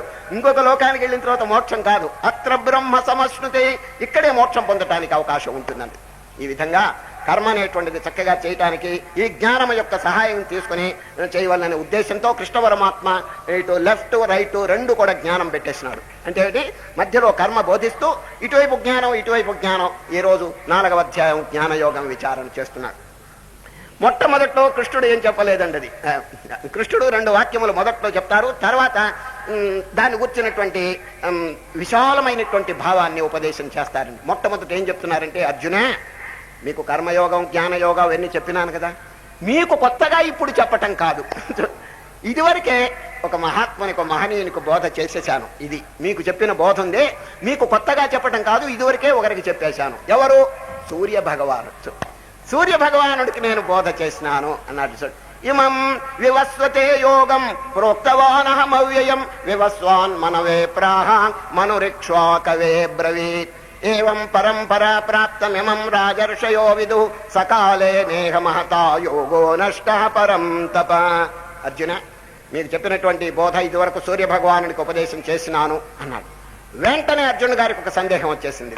కృష్ణ, ఇదేంటి మీరు ఇట్లా చెప్తున్నారు? మీరు ఇటీవల కదా దేవకీ గర్భంలో ఏదో కొద్ది సంవత్సరాల కిందట కదా మీరు జన్మించింది. సూర్య భగవానుడు ఎప్పుడు పుట్టాడు చెప్పండి? ఓ అనాది కోట్ల కొలది సంవత్సరాల కింద సూర్యుడు గారు జన్మించినారు కదా. మీరు ఇప్పుడు పుట్టినటువంటి మీరు సూర్యునికి పూర్వం మీరు ఉపదేశం చేశారంటే ఎట్టా నమ్మేది నేను? అందరికి అర్థమైందా? కృష్ణుడు గారు ఇటీవల దేవకీ గర్భంలో జన్మించినారు. సూర్యుడు ఎప్పుడు జన్మించినాడు? కోట్ల కొలది సంవత్సరాల కింద జన్మించినాడు. వీరు నేను పూర్వం సూర్యుడికి చెప్పాడంటే వీరు ఎక్కడున్నారు పూర్వం అనేటువంటి సంశయం కలిగిందండి ఎవరికి? అర్జునుడు గారికి. అందరికి అర్థమైందండి. అపరం భవతో జన్మ పరం జన్మ వివస్వత కథమే తద్విజానీయాం త్వమాదౌ ప్రవక్తవానితి. కృష్ణ, మీరు మొదట్లో వారికి ఉపదేశం చేశారు, ఎట్టా నమ్మేది? మీరు ఇటీవల వచ్చిన వారు కదా, వారు అనాది కాలం నుంచి ఉన్నటువంటి వారు కదా, చాలా కాలం నుంచి. మీరు వారికి ఉపదేశం చేశారంటే నేను ఎట్లా విశ్వసించేది అని ప్రశ్న అడిగారు. అందరికి అర్థమైందండి. కృష్ణుడు గారు వెంటనే దానికి సమాధానం చెప్పారు. నాయనా అర్జున, నేను ఇప్పుడు పుట్టానా? అజోపి సన్ అవ్యయాత్మా భూతానామీశ్వరోపి సన్ ప్రకృతిం స్వామధిష్టాయ సంభవామ్యాత్మమాయయా. అజ్జహ, అజ్జ అంటే పుట్టుకే లేదు నాకు. నేను పుట్టానంటే, ఒక ఆహారం తీసుకున్నానంటే దానికి ఒక ఉద్దేశం ఉంది. ఏమిటది? పరిత్రాణాయ సాధూనాం వినాశాయ చ దుష్కృతాం. ఎప్పుడెప్పుడు లోకంలో అధర్మం విజృంభిస్తుందో, ధర్మం దిగజారిపోతుందో అప్పుడు నేను ఒక ఆకారం వేసుకుంటాను, అంతేగాని ఇప్పుడు పుట్టిన వాడిని కాదు అంటాడండి. భగవంతుడి యొక్క యథార్థ స్వరూపం మనం తెలుసుకోవాలండి. వారి యొక్క ఉద్దేశం కూడా తెలుసుకోవాలి. భగవంతుడు ఎందుకు పుట్టాడు చెప్పండి? ఎందుకు ఈ ఆకారం దీని పేరే అవతారం. చూడు, అవతారం యొక్క ఉద్దేశం ఏమిటంటే ఇప్పుడే గీతలో ఈ అధ్యాయంలోనే చెప్తారు. ఇది యదా, యదా అంటే ఎప్పుడు. చూడండి, యదా యదా హి ధర్మస్య గ్లానిర్భవతి భారత అభ్యుత్థానమధర్మస్య తదాత్మానం సృజామ్యహం. ధర్మం ఎప్పుడు క్షీణించిపోతుందో అప్పుడు నేను ఆకారం ధరిస్తాను. మన భారతంలో చూడండి, దుర్యోధనుడు వీళ్ళందరూ కూడా అధర్మాన్ని ఆచరిస్తుంటే కృష్ణ పరమాత్మ యొక్క స్వరూపం గ్రహించినాడు. అదేవిధంగా రామాయణ కాలంలో ఈ రాక్షసులంతా విజృంభించి రావణాసురుడు ఇటువంటి వారు ఉన్నందువల్ల అప్పుడు ఒక ఆకారం ధరించవలసి వచ్చిందండి. సరే, ఈ అవతారములన్నిటి యొక్క ఉద్దేశం ఒకటేనన్నది. ఏమిటి చెప్పండి? ధర్మాన్ని ఉద్ధరించటం. దీన్ని బట్టి మనం ఏం తెలుసుకోవాలంటే ప్రపంచంలో ధర్మమును మించింది ఇంకోటి లేదండి. అది అసలు గీత మొదలు పెట్టింది కూడా ధర్మం. చూడండి, ధర్మక్షేత్రే మొదటి అధ్యాయంలో నేను చెప్పినాను మీకు, ఎంత శుభప్రదమైనటువంటి పదం అండి ధర్మం. అది అయ్యా దేవుడు గొప్పవాడే, మరి దేవుణ్ణి ఎట్లా పొందగలవు? What is the way to reach God? ధర్మం. చూచారు, దారి మనం తెలుసుకోకుండా దేవుడు మంచి గొప్పవాడేనండి. God is great, but how to reach him, how to realise him చెప్పండి. What is the way to reach God? అది తెలుసుకోవటం లేదండి. దేవుడు మంచివాడే గొప్పవాడే అని చెప్పి స్తోత్రం మంచిదే, కానీ చాలదే. ఎట్లా దేవుణ్ణి పొందగలరు మీరు? దేవుడు ఏం చెప్పినాడు గీతలో చెప్పండి? ధర్మ సంస్థాపనార్థాయ సంభవామి యుగే యుగే. ధర్మమును స్థాపించడం కొరకు నేను అవతారం ఎత్తున్నా అని చెప్పినప్పుడు వీడు అధర్మం ఎట్లా ఆచరిస్తాడు? దైవభక్తి ఎట్లా అవుతుంది చెప్పండి? అది చేసేది అధర్మం, అన్యాయం, అవినీతి చేయటం. అక్కడికి వెళ్ళి కృష్ణాయన మహా 2 పువ్వులు వేస్తాడు దేవుడి మీద. చూడండి, కృష్ణాయన మహా, వాసుదేవాయన మహా, ఓ టెంకాయ కొడతాడు. చూడండి, దాంతో పోతుందండి ఈ అధర్మం చెప్పండి. కనుకనే ఇప్పుడు పరిస్థితి ఇట్లా ఉందండి. అది యథార్థంగా దేవుడు ఎక్కడున్నాడు? ధర్మం. మనం రక్షించే దేవుడు అని చెప్పి అంటున్నాం, మంచిదే. దేన్ని చూచి రక్షిస్తారు? ఆనాడు ద్రౌపదీదేవిని రక్షించినారంటే దేన్ని చూచి రక్షించినారు చెప్పండి? ధర్మం అనేటువంటిది. ధర్మో రక్షతి రక్షిత. అది ధర్మం మనని కాపాడుతుంది. ఎప్పుడు? ధర్మాన్ని మనం రక్షించినప్పుడు. ధర్మో రక్షితి రక్షితి అంటే ధర్మం మనం ఆచరిస్తుంటే ఆ ధర్మమే మనని కాపాడుతుంది. ఏమిటి ధర్మం చెప్పండి? విశ్వశాసనం. భగవానుడు ఈ విశ్వం అంటే ఈ ప్రపంచాన్ని సృష్టి చేసినప్పుడే కొన్ని శాసనములు పెట్టాడు. దాని పేరే విశ్వశాసనం. ఏమిటి చెప్పండి? ఇదివరకు చెప్పినాను, తిరిగి జ్ఞాపకం చేస్తున్నాను. పాపము చేత దుఃఖం, పుణ్యము చేత సుఖం, జ్ఞానము చేత మోక్షం. ఇదండి శాసనం. ఈ శాసనం అనేది తూచా తప్పకుండా జరుగుతున్నదండి. ఇప్పుడు ఎవరైనా గొప్ప అధికారి, గొప్ప ధనవంతుడు, గొప్ప విద్యావంతుడు పాపం చేశాడు అనుకోండి, ఏ మస్ట్ సఫర్ అంతే. పాపం ఎందుకంటే వారి గొప్పతనం ఎంత ఉన్నప్పటికీ కూడా శాసనం కదా. శాసనాన్ని ఎవరైనా ధిక్కరించగలరా చెప్పండి? ఇప్పుడు పైనుంచే ఒక రాయి వదలండి, రాయి వదిలితే ఎక్కడ పడుతుంది? కింద పడుతుంది. ఎందుకు పడాలి? రాయి వదిలితే పైకి ఎందుకు పోకూడదు? There is a law working there. ఏమిటి ఆ law? Gravity. Law of gravity. భూమికి ఆకర్షణ శక్తి ఉన్నది అని చేత రాయి కింద పడింది. సార్, రాయే కాదండి, ఒక పండు చెట్టు మించి పడితే కింద పడుతుంది కానీ పైకి ఏరదండి. ఎందుకు? The law is working there. అదే విధంగా ఒక ఆయనండి, ఒక పెద్ద గవర్నర్ గారు మెట్లు ఎక్కుతున్నాడండి. ఒక గవర్నర్ గారు మెట్లు ఎక్కుతుంటే కాలు జారిందండి. కాలు జారితే కింద అమాంతంగా దొళ్ళి కింద పడ్డాడండి. కింద పడితే జనం అంతా చేరారు. ఆ గవర్నర్ గారు అంటున్నారు, నేను గవర్నర్ అయినా కాళ్ళు ఇరిగినాయే అన్నాడండి. అయ్యా, గవర్నర్ అయితే ఇరగవు, మరి పడ్డాడు. అక్కడ లా ఈజ్ వర్కింగ్ దేర్. అక్కడ శాసనం పనిచేస్తున్నదండి. ఎటువంటి గొప్పవాడైనా కింద పడితే కాళ్ళు ఎరుగుతాయండి. అదే విధంగా ఇప్పుడు రావణాసురుడు ఎన్నో సిద్ధులు ఉన్నాయి, కానీ అపచారం, అపవిత్రమైనటువంటి హృదయం ఉంటే ఆయన ఏమన్నా ఉద్ధరింపబడ్డా చెప్పండి? ఎందుకు ఈ విధంగా పతనం పొందినాడు చెప్పండి? అది క్యారెక్టర్ లేదు, మొరాలిటీ లేదు, హృదయ పరిశుద్ధి లేదు. భగవంతుడు ఏం చేయగలడు? ఇట్ ఈస్ ఎ లా. చూడండి, పాపము చేత దుఃఖం అని చెప్పి వచ్చినప్పుడు ఆ పాపాన్ని మనం ఎంత శీఘ్రంగా తరివేస్తే అంత మంచిదండి. అది మీరు అడగచ్చేయండి, చేసిన పాపం పోతుందా అని. భగవద్గీతలో చెప్పినారు, నాయన ఏదో తెలుసో తెలియకో ఇద్దరుకు సరిపుంటారు పాపం, ఇప్పుడు పుణ్యాన్ని సంపాదించండి అని రేపు 7వ అధ్యాయంలో ఒక చక్కని శ్లోకం. రేపు 7 వస్తుందండి, విజ్ఞాన యోగం. ఏషాం త్వంతగతం పాపం జనానాం పుణ్యకర్మణాం తే ద్వంద్వమోహ నిర్ముక్త భజంతే మాం దృఢవ్రతాః. అంతగతం పాపం పుణ్యకర్మణాం. పుణ్యకార్యముల చేత ఎవరి యొక్క పాపం రహితమైందో అంటారు. ప్లస్ మైనస్ అనేది can be removed by plus. ఇప్పుడు అప్పు ఉందండి, రుణం. ఏడుస్తే ఎట్లా చెప్పండి? ఏదో పొరపాటున అప్పు చేశాడు, ఇప్పుడు సంపాదించండి. ధనం సంపాదించి ఆ రుణాన్ని పోగొట్టండి. అంతేగాని ఊరికి ఏడుస్తూ కూర్చుంటే ఎట్లా చెప్పండి? అది కనుక ఏదో తెలుసో తెలియకో పూర్వజన్మలో గాని చిన్నప్పుడు గాని ఏదో పాపం చేశారు. ఇప్పుడు శ్రీకృష్ణ పరమాత్మ నాయన ఇప్పుడు పశ్చాత్తాపడు, చేసింది పొరపాటుని చెప్పి గ్రహించి దాన్ని పుణ్యం చేత రహితం చేసి ఇక మీదట పాపంలో ఏలు పెట్టద్దు. అదండి ఈ రోజే వస్తుంది ఆ శ్లోకం. వచ్చినప్పుడు నేను చెప్తాను. అపి చేదసి పాపేభ్య సర్వేభ్య పాపకృత్తమః. తమః సూపర్లైటివ్. మహాపాపం చేసినప్పటికీ కూడా సర్వం జ్ఞాన ప్లవేనైవావృజినం సంతరిష్యసి. జ్ఞానం అనే నౌక చేత ఈ మహాపాప సముద్రాన్ని అవలీలుగా దాటవచ్చును అన్నారు. కనుక ఇక మనం ఏమి కుంగిపోవాల్సిన పని లేదండి. ఏదో జరిగిపోయింది ఏమిటో జరిగిపోయింది, ఇక మీదట act in the living present. Let the dead pass but it's dead అన్నాడు ఒక మహనీయుడు. గతించిన దాన్ని గుర్చి అడవబాకండి. ఇప్పుడు చక్కగా భగవంతుని ధ్యానం చేస్తూ వారి యొక్క సిద్ధాంతంలో ఆచరణ పెడుతుంటే చాలండి. ఇప్పుడు జ్ఞానయోగంలో శ్రీకృష్ణ పరమాత్మ ఈ వాక్యం చెప్తున్నారు. భగవంతుని యొక్క యథార్థ స్వరూపం ఏది? What is the real nature of God? దేవుడు అంటే ఇప్పుడు ఎవరైనా అడగండి, ఏమండి దేవుడు అంటే ఎవరు? ఆ దేవాలయం చూపిస్తాడండి. దేవాలయం, ఆ దేవాలయంలో ఒక దేవుడు ఉన్నాడు, ఆయనే దేవుడు. చూచారు? వారి భావాలు అంతవరకే పోతాయండి. విశాలమైనటువంటి భావం మనం గ్రహించాలండి. భగవంతుడు హీఈస్ నాట్ లిమిటెడ్. ఇప్పుడు ఏ కంపెనీ అయినా చూడండి, limited company, limited bank, limited ఇట్లా ఉంటాయి కదా. భగవంతుడు లిమిటెడ్ కాదండి, అన్లిమిటెడ్. అది బ్రహ్మాండమంతా వ్యాపించిందండి. అది ఒక చోట ఉండేటువంటిది కాదు. ఆనాడు భారతంలో జరిగిన విషయం చెప్తున్నాను. దుశ్శాసనుడు జుట్టుపట్టుకు ఈడ్చుకొచ్చాడండి. ఎక్కడ? కౌరవ సభలో ఎవరికి? అమ్మగారిని. ఈడ్చుకొస్తే ఎవరు కాపాడేది అమ్మగారిని? ఎవరు పట్టించుకోలేదండి. ఒక్కసారి కృష్ణ పరమాత్మని ప్రార్థన చేసింది. పాహిమాం పాహిమాం అని ఒక చక్కని శ్లోకం చెప్పిందండి. చూడండి ఆ శ్లోకం చూడండి. గోవింద ద్వారకావాసిన్ కృష్ణ గోపీ జనప్రియ కౌరవై పరిభూత మాం కిం న జానాసి కేశవ. గోవింద ద్వారకావాసిన్, ద్వారకావాసి అయినటువంటి కృష్ణ, కౌరవులు నన్ను అవమానం చేస్తున్నారు, రక్షించండి అని ప్రార్థన చేసి నో రిప్లై. ఇప్పుడు మనం ఎవరికైనా మనీ ఆర్డర్ పంపిస్తే చేరినట్టు గుర్తు, ఎక్నాలెడ్జ్మెంట్ వస్తుందండి మనకి, తిరుగు రసీదు. కానీ ఈ అమ్మగారు కృష్ణుని ప్రార్థన చేశారు, రిసీట్ రాలేదండి, ఎక్నాలెడ్జ్మెంట్ రాలా. అంటే సహాయం రాలేదండి. అప్పుడు అయ్యో ఎంత డెలికేట్ మూమెంట్ చెప్పండి అది. ఒక క్షణం ఆలస్యం అయిపోతే అవమానం కలిగేటువంటి టైం కదా. అప్పుడు చాలా బాధపడిందండి. ఇదేమిటి కృష్ణ పరమాత్మ భక్త రక్షకుడు ఆర్త రక్షకుడు అని చెప్పి పేరుందే, మరి నేను అబల ప్రార్థన చేస్తుంటే ఏమి రిప్లై రాలేదే అని మళ్ళీ వెంటనే ఇంకొక ప్రార్థన చేసింది. ఏమిటో చూడండి. కృష్ణ కృష్ణ మహాయోగిన్ విశ్వాత్మన్ విశ్వభావన ప్రపన్నాం పాయు గోవింద కురు మధ్యే అవసీదతే. బ్రహ్మాండమంతా వ్యాపించిన కృష్ణ నన్ను రక్షించు అన్నదండి. వెంటనే తండోపతన్నంగా చీరలు వచ్చేసినాయండి. సరే అమ్మగారు కాపాడబడ్డారు. చూడండి, మొదటి ప్రేయర్కి రెండో ప్రేయర్కి ఎంత భేదం. చూడండి, మొదట ఏమన్నది గోవింద ద్వారకావాసిన్. చూడండి, దేవుణ్ణి లిమిట్ చేసిందండి. ద్వారకలో ఉండే కృష్ణ అన్నది చూసారు. అది సరైన డెఫినేషన్ కాదండి. భగవంతుని యథార్థమైనటువంటి స్వరూపం అది కాదు. ద్వారకలో ఉండే లిమిటెడ్ కా ఇదా చెప్పండి, లేదు. రెండవ ప్రార్థనలో ఏమన్నది యు ఆర్ ఆల్ పర్వేడింగ్ అనేసి. చూడండి, కృష్ణ కృష్ణ మహాయోగిన్ విశ్వాత్మన్ విశ్వభావన ప్రపన్నాం పాయు గోవింద కురు మధ్యే అవసీదతి. వెంటనే రిప్లై వచ్చేసిందండి. కానీ ద్రౌపది మనసులో ఇది ఉన్నది.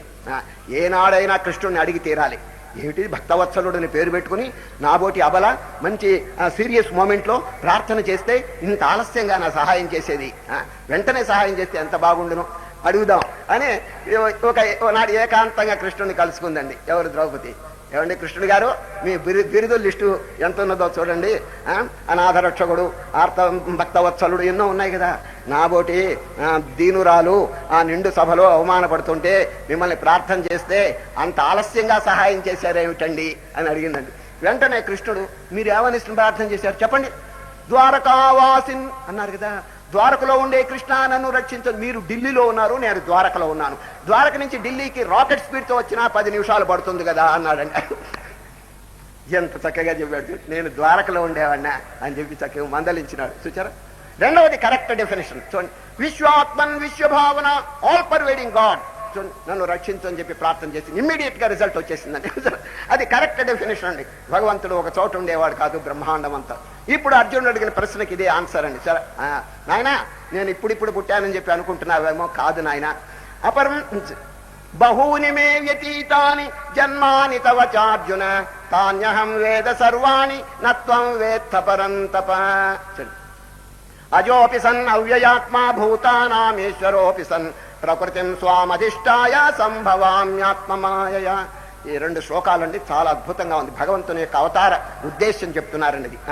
యదా యదా హి ధర్మస్య గ్లానిర్భవతి భారత అభ్యుత్థానమధర్మస్య తదాత్మానం సృజామ్యహం పరిత్రాణాయ సాధూనాం వినాశాయ చ దుష్కృతాం ధర్మ సంస్థాపనార్థాయ సంభవామి యుగే యుగే అని.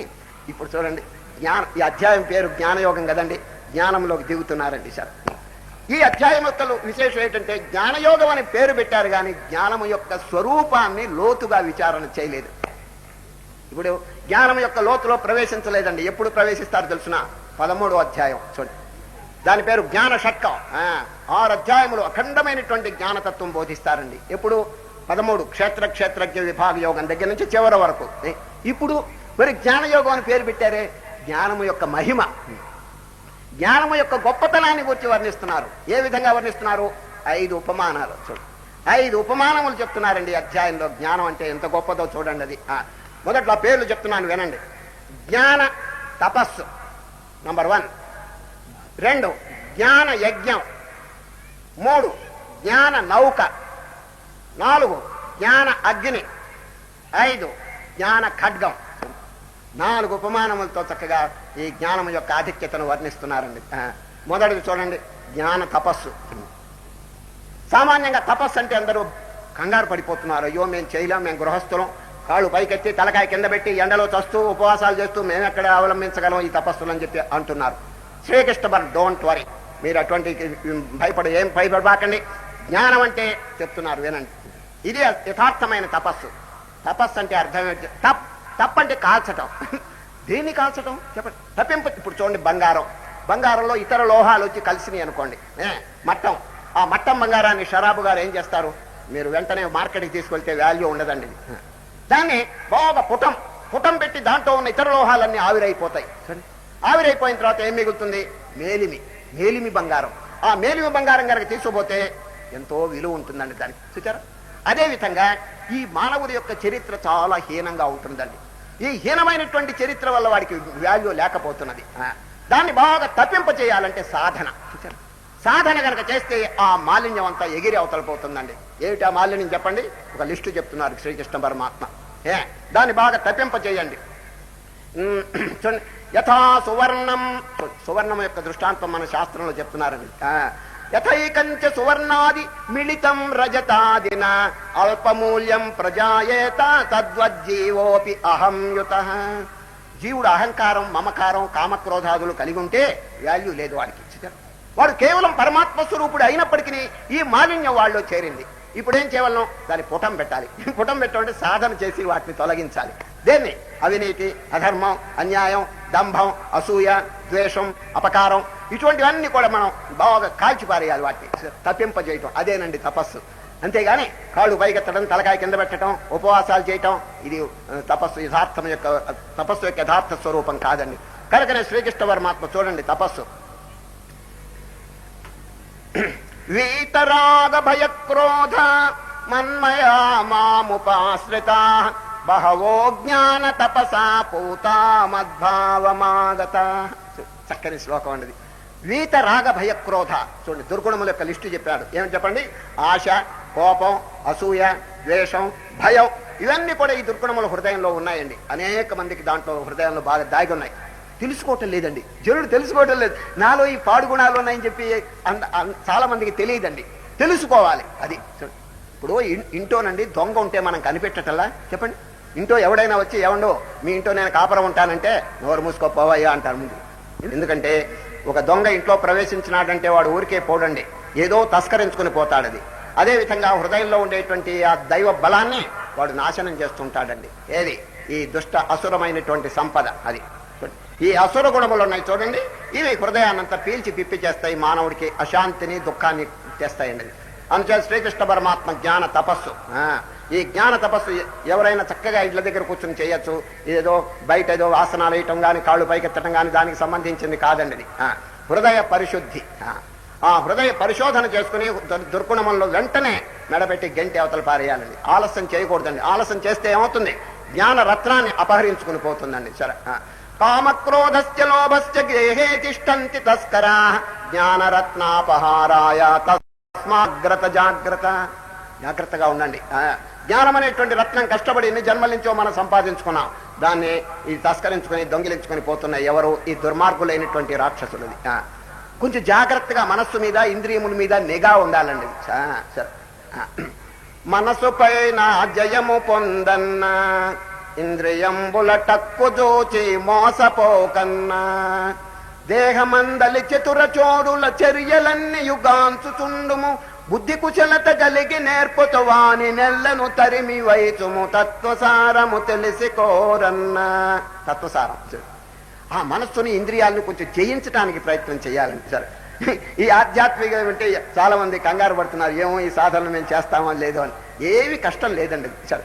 తనలో ఉండేటువంటి తనకంటే కిందండి ఇంద్రియాలు ఇవన్నీ ఎవరండి? నిన్న దినం శ్రీకృష్ణ పరమాత్మ ఒక గ్రేడ్ చూడండి. పైన ఆత్మ చూడండి, కింద దేహం, కర్మేంద్రియం చూడండి. ఈ దేహం దాటి కర్మేంద్రియం, కర్మేంద్రియం దాటి జ్ఞానేంద్రియం, తర్వాత మనస్సు, తర్వాత బుద్ధి, తర్వాత ఆత్మ చూడండి. బుద్ధికి సాక్షి. మన స్థానం ఎక్కడంటే సుపీరియర్ పొజిషన్. కేవలం కింద ఉన్నటువంటి ఒక వ్యక్తి చేత, ఒక శక్తి చేత మనం అవమానింపబడుతుంటే ఎంత సిగ్గండి చెప్పండి. కర్మేంద్రియములు, జ్ఞానేంద్రియములు, ఈ మనస్సు మనని అవమానం చేస్తున్నాయంటే నిజంగా అది పరువు నష్టం ఉండేది. పరువు ప్రతిష్టలంతా నాశనం చేస్తున్నాయండి. దానికి లొంగకూడదని చెప్పి శ్రీకృష్ణ పరమాత్మ నిన్నటి దినం ఏవం బుద్ధే పరం బుద్ధ్వా సమస్తభ్యాత్మానమాత్మన జహి శత్రుం మహాబాహో కామరూపం దురాసదం. ఆయన ఈ శత్రువును ఓడించే, లేకపోతే దూరంగా తరివేసేయండి. అట్లాగనే లేకపోతే ఏమవుతుంది? ఇంత కష్టపడి మనం మానవ జన్మ పొందినప్పటికీ దురుపయోగం అయిపోతుందండి. అది ఆఖరి కళ్ళు మూసుకునే టైంలో ఏమిటండి వీడు సంపాదించేది చెప్పండి? ఎన్నో కష్టపడి సంపాదించుకున్నాడు వస్తువులన్నీ. ఏవైనా ప్రయోజనం ఉన్నదా? తన యొక్క ఆత్మోన్నతికి ఏమైనా ఉపయోగించినయా?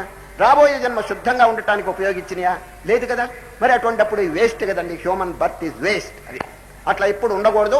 జాగ్రత్తగా మన అంత్యకాలం ఎప్పుడు వస్తుందో ఎవరికి తెలియదు. కాబట్టి ఈ లోపలనే బహు జాగ్రత్తగా ఉండి తన యొక్క చరిత్ర, తన యొక్క మొరాలిటీ చాలా శుద్ధంగా ఉండేటట్టు చూడాలి. అన్నిటికంటే ముఖ్యం ఏమిటంటే మనం ఎన్ని తపస్సులు ఎన్ని ఏమైనా చేయనండి, మనం చేసేటువంటి కర్మ గనక శుద్ధంగా లేకపోతే ఏం ప్రయోజనం లేదండి. సరే, మానవుణ్ణి కాపాడేది తన యొక్క పుణ్యకర్మ, తన యొక్క దైవకర్మ, తన యొక్క పరోపకార కర్మ. సరే, అదండి మానవుడిని కాపాడేది. అది శుద్ధంగా లేకపోతే ఎట్లా చెప్పండి, అది జరపకపోతే ఎట్లా చెప్పండి. అది కనుక ఈ కర్మ విషయంలో ఎంతో జాగ్రత్తగా ఉండి మనం చేసేటువంటి ప్రతి కార్యం కూడా ఏమండి శుద్ధంగా ఉండేటట్టు చూడాలి. వివేకానంద స్వామి ఒక చక్కని వాక్యం చెప్పారండి. హూ సోస్ మస్ట్ రీప్ అన్నాడు. ఎవరు ఏ విత్తనం నాడితే ఆ ఫలితం వస్తుంది అన్నాడు. చూడండి, సాంగ్ ఆఫ్ ది సన్యాసిన్ అని 13 పద్యాలు ఇంగ్లీష్లో రాశారండి. దానిలో ఒకటి, who sows must reap they say and cause must bring the sure effect, good good and bad bad, none escape the law అన్నాడు. శాసనాన్ని ఎవరు ధిక్కలించలేరు అన్నాడు. మంచి చేస్తే మంచి వస్తుంది, చెడ్డలేస్తే చెడ్డ కలుగుతుంది అన్నాడు. దాన్ని తెలుగులో చెప్పారు, వినండి. అవని, అవనంటే భూమి, అవని జల్లిన దెద్దియో అదియ పండు, కారణంబును బట్టి ఏ కార్యముండు, చెడ్డ చెడ్డకును మంచి మంచికి నిగల్గు, దీని తప్పించుకొనుటకు తెరవు లేదు. మానవుడు ఏ పాపం చేస్తే పాపం అనుభవించాల్సిందే శిక్షలు, పుణ్యం చేస్తే పుణ్యం యొక్క ఫలితమైనటువంటి సుఖం అనుభవించవలసిందే. కూర్చోండి, ఎంతమందో మేడలు కట్టుకుని ఏమో ఆనందంగా బతుకుతున్నారు. పూరి గుడిసెల్లో కొందరు బాధపడుతున్నారండి. కారణం ఏమిటి చెప్పండి. సామాన్యంగా కొందరు ఏదైనా బాధలు కలిగితే, రోగాలు వచ్చినా వచ్చినా దేవుడి గారికి దండం పెట్టి, దేవుడు గారు నాకెందుకు ఈ బాధలన్నీ ఇస్తున్నారు అని చెప్పి, అదియ పండు కారణంబును బట్టి ఏ కార్యముండు, చెడ్డ చెడ్డకును మంచి మంచికి నిగల్గు, దీని తప్పించుకొనుటకు తెరవు లేదు.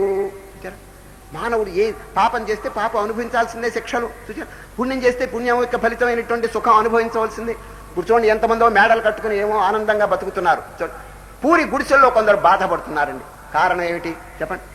సామాన్యంగా కొందరు ఏదైనా బాధలు కలిగితే, రోగాలు వచ్చినా వచ్చినా దేవుడి గారికి దండం పెట్టి, దేవుడు గారు నాకెందుకు ఈ బాధలన్నీ ఇస్తున్నారు అని చెప్పి ప్రార్థన చేస్తారు.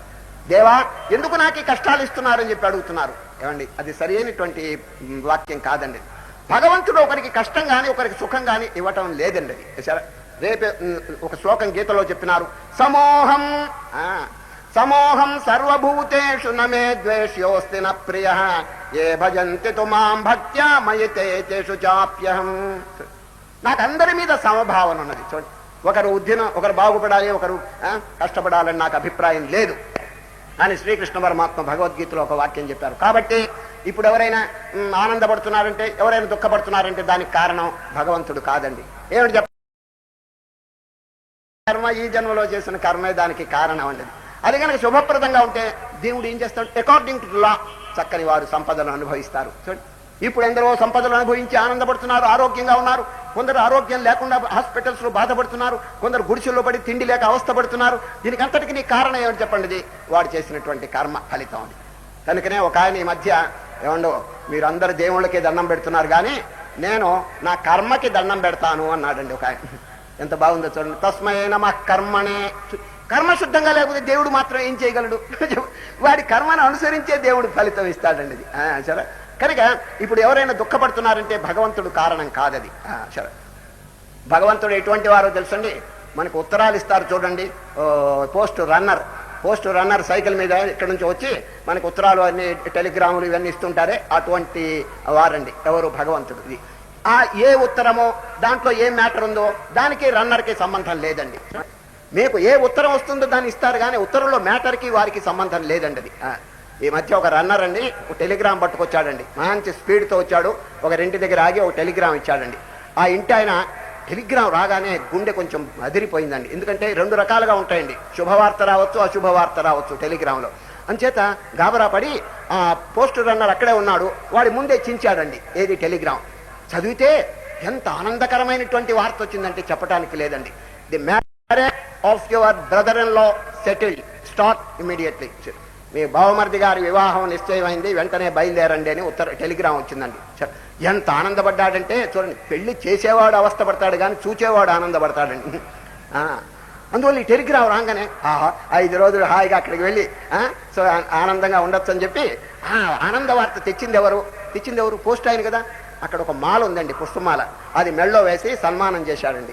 శుభవార్త తెచ్చావయ్యా మహానుభావ అని చెప్పి ఆయన వెళ్ళిపోయినాడండి. వెళ్ళిపోయి ఈయన గుడ్డలు సర్దుకుంటున్నాడు, ఊరు ప్రయాణం చేస్తాం పెళ్లికని. మళ్ళీ అరగంట అయిన తర్వాత ఇంకో టెలిగ్రామ్ పట్టుకొచ్చాడండి వాడే. వాడి ముందే చించుకున్నాడండి. నారాయణ, అశుభవార్త వచ్చిందండి. ఏమని తెలుసుని, your father in law expired, start immediately. మీ మామగారు పరలోకానికి సిద్ధం వెళ్ళిపోతున్నాడు కాబట్టి త్వరగా రావాల్సిందని చెప్పేసి. చూచారు, ఈ వార్త ఎవరు తెచ్చింది? ఆ రన్నరే. ఏమండి, ఆయనకి ఏమైనా సంబంధం ఉందా? కోపం మండిపోయిందండి. ఈ పాడు వార్త తెచ్చాడు, నిజంగా కర్ర ఉంటే దంచి పారేసేవాడండి. ఇదంతా తెచ్చింది ఎవరు తెచ్చండి? వాడి రన్నరే. అయినప్పటికీ వారికి ఏమి సంబంధం లేదు. వీడి కర్మ ఎట్టా కాలిందో దాన్ని బట్టి వార్తలు వచ్చినాయండి. అదేవిధంగా జీవుడు తాను చేసేటువంటి పుణ్యకర్మ వల్ల సుఖం అనుభవిస్తున్నాడు, పాపకర్మ వల్ల దుఃఖం అనుభవిస్తున్నాడు. దీనికి భగవంతునికి సంబంధం లేదు. ఇట్ ఈస్ అ లా. అదే దొరకు నేను చెప్పాను, విశ్వశాసనం. కనుకనే శ్రీకృష్ణ పరమాత్మ ఇప్పుడు అనేకమైనటువంటి దుర్గుణాలు చెప్పి ఈ దుర్గుణములను పోగొట్టడమే తపస్సు. చూడండి, వీతరాగ భయక్రోధ. చూడండి, క్రోధ, ఈ కోపం అనేటువంటిది మొన్న 2వ అధ్యాయంలో కూడా బాగా చెప్పారండి. మొట్టమొదట కోరిక, ఆ కోరికను అనుభవిస్తామని వెళితే వెంటనే ఎవరైనా అడ్డు పెడితే వాడి మీద కోపం, కోపం కనుక వస్తే కళ్ళు తాగినట్టు అయిపోతుందని మొన్న చెప్పారండి. చెప్పలేదండి? క్రోధాద్భవతి సమ్మోహ. సమ్మోహం అంటే మైకం. చూడండి, కోపం వస్తే ఏమి దిక్కు తెలియదండి. ఎవడి మీద కోపం అది కూడా మర్చిపోతాడు. సమ్మోహం అంటే ఏమిటి? మెమరీ పూర్తిగా పోతుందండి. కైపు. చూడండి, కళ్ళు తాగితే ఎట్లా ఉంటాడో అట్లా అయిపోతుందండి. కోపం అనేటువంటిది అంత పాడుకోవడం అండి. అది వచ్చినప్పుడు అందరిని కొడతాడు, తిడతాడు, చేయరాని పనులన్నీ చేస్తాడండి. అందుచేతనే చూడండి, పూర్వం పిచ్చి కుక్కలు ఎవరినైనా కరిస్తే మందులు లేవండి, ఇప్పుడు కనిపెట్టారు. ఏది పిచ్చి కుక్క కనుక కరిస్తే 14 ఇంజక్షన్స్ కనుక వేస్తే ఆ విషం పోతుందండి. పూర్వకాలం ఆ విషం పోయేటువంటి విరుగుడు తెలియదు కాబట్టి పిచ్చి కుక్క కరిస్తే ఏమవుతుందో తెలుసండి, ఆ కరిచిన వాడు కుక్క మోస్తరు అరుస్తాడండి. ఈ పిచ్చి కుక్క మోస్తరు అరిచి పిచ్చి కుక్క మోస్తరు అందరినీ కరుస్తాడండి. కరిచి చచ్చిపోతాడు. ఇదండి పిచ్చి కుక్క యొక్క ప్రభావం. అది పూర్వం అండి, ఈ మందులు లేని టైంలో ఒక పిచ్చి కుక్క ఒక ఆయన కరిచిందండి. కరిస్తే వాడు వెంటనే ఒక తెల్ల కాగితం మీద గబగబా ఏదో రాస్తున్నాడండి. స్నేహితుడు వచ్చి, ఏమయ్యా పిచ్చి కుక్క కరిచింది, నువ్వు చచ్చిపోతావని చెప్పి విల్లునామా రాస్తున్నావా అని అడిగాడండి. కాదు, ఎవరిని కరవాలో లిస్టు రాసుకుంటున్నాను అన్నాడండి. ఈ కోపం కూడా అటువంటిదేనండి. సరే, పిచ్చి కుక్క మోస్తారండి. కైపులో పడిపోతాడు వాడు. ఎవరిని కోపగిస్తున్నాడో అది కూడా మర్చిపోతాడు. శ్రీకృష్ణ పరమాత్మ సైకాలజీ చెప్పుకొచ్చారండి మొన్న 2వ అధ్యాయం. చూడండి, ధ్యాయతో విషయాన్ పుంసః సంగస్తేషు ఉపజాయతే సంగాత్ సంజాయతే కామః కామాత్ క్రోధో విజాయతే. చూడండి, ఒకటి తర్వాత క్రోధాద్భవతి సమ్మోహ, క్రోధాద్భవతి సమ్మోహ, సమ్మోహ స్మృతి విభ్రమ, స్మృతి భ్రంశాత్ బుద్ధినాశో, బుద్ధినాశాత్ ప్రణశ్యతి. డౌన్ఫాల్, గోతిలో పడిపోతాడు. చూడండి, ఒక్క వికారం వచ్చేటప్పటికి తర్వాత క్రమంగా దిగజారిపోతున్నాడండి. దీనివల్ల కళ్ళు తాగినట్టు అయిపోతుందండి ఈ పాడుగుణాల వల్ల. అందుచేత బివేర్, జాగ్రత్తగా ఉండండి, తపస్సు చేయండి, సాధన చేయండి అని చెప్పి శ్రీకృష్ణ పరమాత్మ జ్ఞాన తపస్సును గురించి చెప్పారండి. ఇప్పుడు ఈ అధ్యాయంలో కర్మయోగాన్ని గురించి కొంచెం చక్కగా ప్రస్తావన వచ్చిందండి. నిన్న కర్మను గురించి బాగా చెప్పారు కదా, ఈ అధ్యాయంలో మళ్ళా చెప్తున్నారండి. కర్మయోగం యొక్క స్వరూపం ఏమిటో నిన్నటి దినం చెప్పిన విషయం ఏమిటో తెలుసండి. భగవద్గీతలో చెప్పిన కర్మ ఆసనం వేసుకుని, కళ్ళు మూసుకుని, ముక్కు మూసుకుని కూర్చోవటం కాదండి. సరే, మీ ఉద్యోగం, మీ వ్యాపారం, మీ వ్యవసాయం చక్కగా చేస్తుండండి, కానీ పవిత్ర హృదయంతో చేయండి. చూచారు, ఒక ప్రాణికి అపకారం లేకుండా చేస్తే ఆ కార్యమే ధ్యానం కింద మారిపోతుంది. Work will be transformed into worship. చూచారు, దాంట్లో కనుక డివినిటీ కనుక ఉంటే, ఆ దివ్యత్వం కనుక సామాన్యమైనటువంటి కార్యం యజ్ఞంగా మారిపోతుందని భగవద్గీతలో చెప్తున్నారు. సరే, నడకగా భావించకుండా భగవంతుని యొక్క ప్రదక్షిణంగా ఎందుకు మార్చుకోకూడదు అంటారండి పెద్దలు. నిద్ర జడమైనటువంటి నిద్రగా కాకుండా నిద్రపోయేటప్పుడు ప్రార్థన, మొదలు పెట్టేప్పుడు నిద్ర, ప్రారంభించేప్పుడు ప్రార్థన, పొద్దున్నే లేవంగానే ప్రార్థన చేస్తే మధ్యలో ఉన్నటువంటి నిద్ర ధ్యానంగా మారిపోతుందండి. సరే, it will be changed into meditation, సమాధిగా మారిపోతుందండి. ఇటువంటి కీలకములు మంచుకు గ్రహించి 24 గంటలు ధ్యానంగా మనం మార్చుకోవచ్చండి. సరే, ధ్యానం అంటే కొద్దిసేపు అరగంట సేపు కూర్చోవటం కాదు, భగవద్గీత చెప్పిన ధ్యానం. చూచారా, మీ యొక్క వర్క్, మీ యొక్క సామాన్యమైనటువంటి కార్యక్రమం, దైనందిన కార్యక్రమం కూడా ధ్యానంగా మార్చుకోవచ్చు. చూచారు, ఇప్పుడు గాంధీ మహాత్ముడు అండి ఆఫ్రికాలో పాకీదొడ్లు ఊడ్చాడండి. పాకీదొడ్లు ఊడ్చినారు. ఏ భావంతో చేసినారు చెప్పండి? You shall be judged not by the work you do, but by the motive with which you do it. పెద్దలు ఏం చెప్తున్నారు? నాయన, నువ్వు ఏ పని చేస్తావో దానివల్ల నువ్వు పెద్ద గొప్పవాడని కాదు, ఏ ఉద్దేశం చేస్తున్నావో అది గొప్పది. సరే, గాంధీ గారు పాకిదుడిలో ఊడ్చినాడంటే ఏ భావంతో ఊడ్చినారు? నారాయణ స్వరూపులు జీవులు. ప్రాణికోట్లంతా దైవ స్వరూపం, వారికి సేవ చేస్తున్నాను, వారికి కైంకర్యం చేస్తున్నాను, ఇదే దైవ కైంకర్యం అని చెప్పి అనుకున్నారు. చూచారా?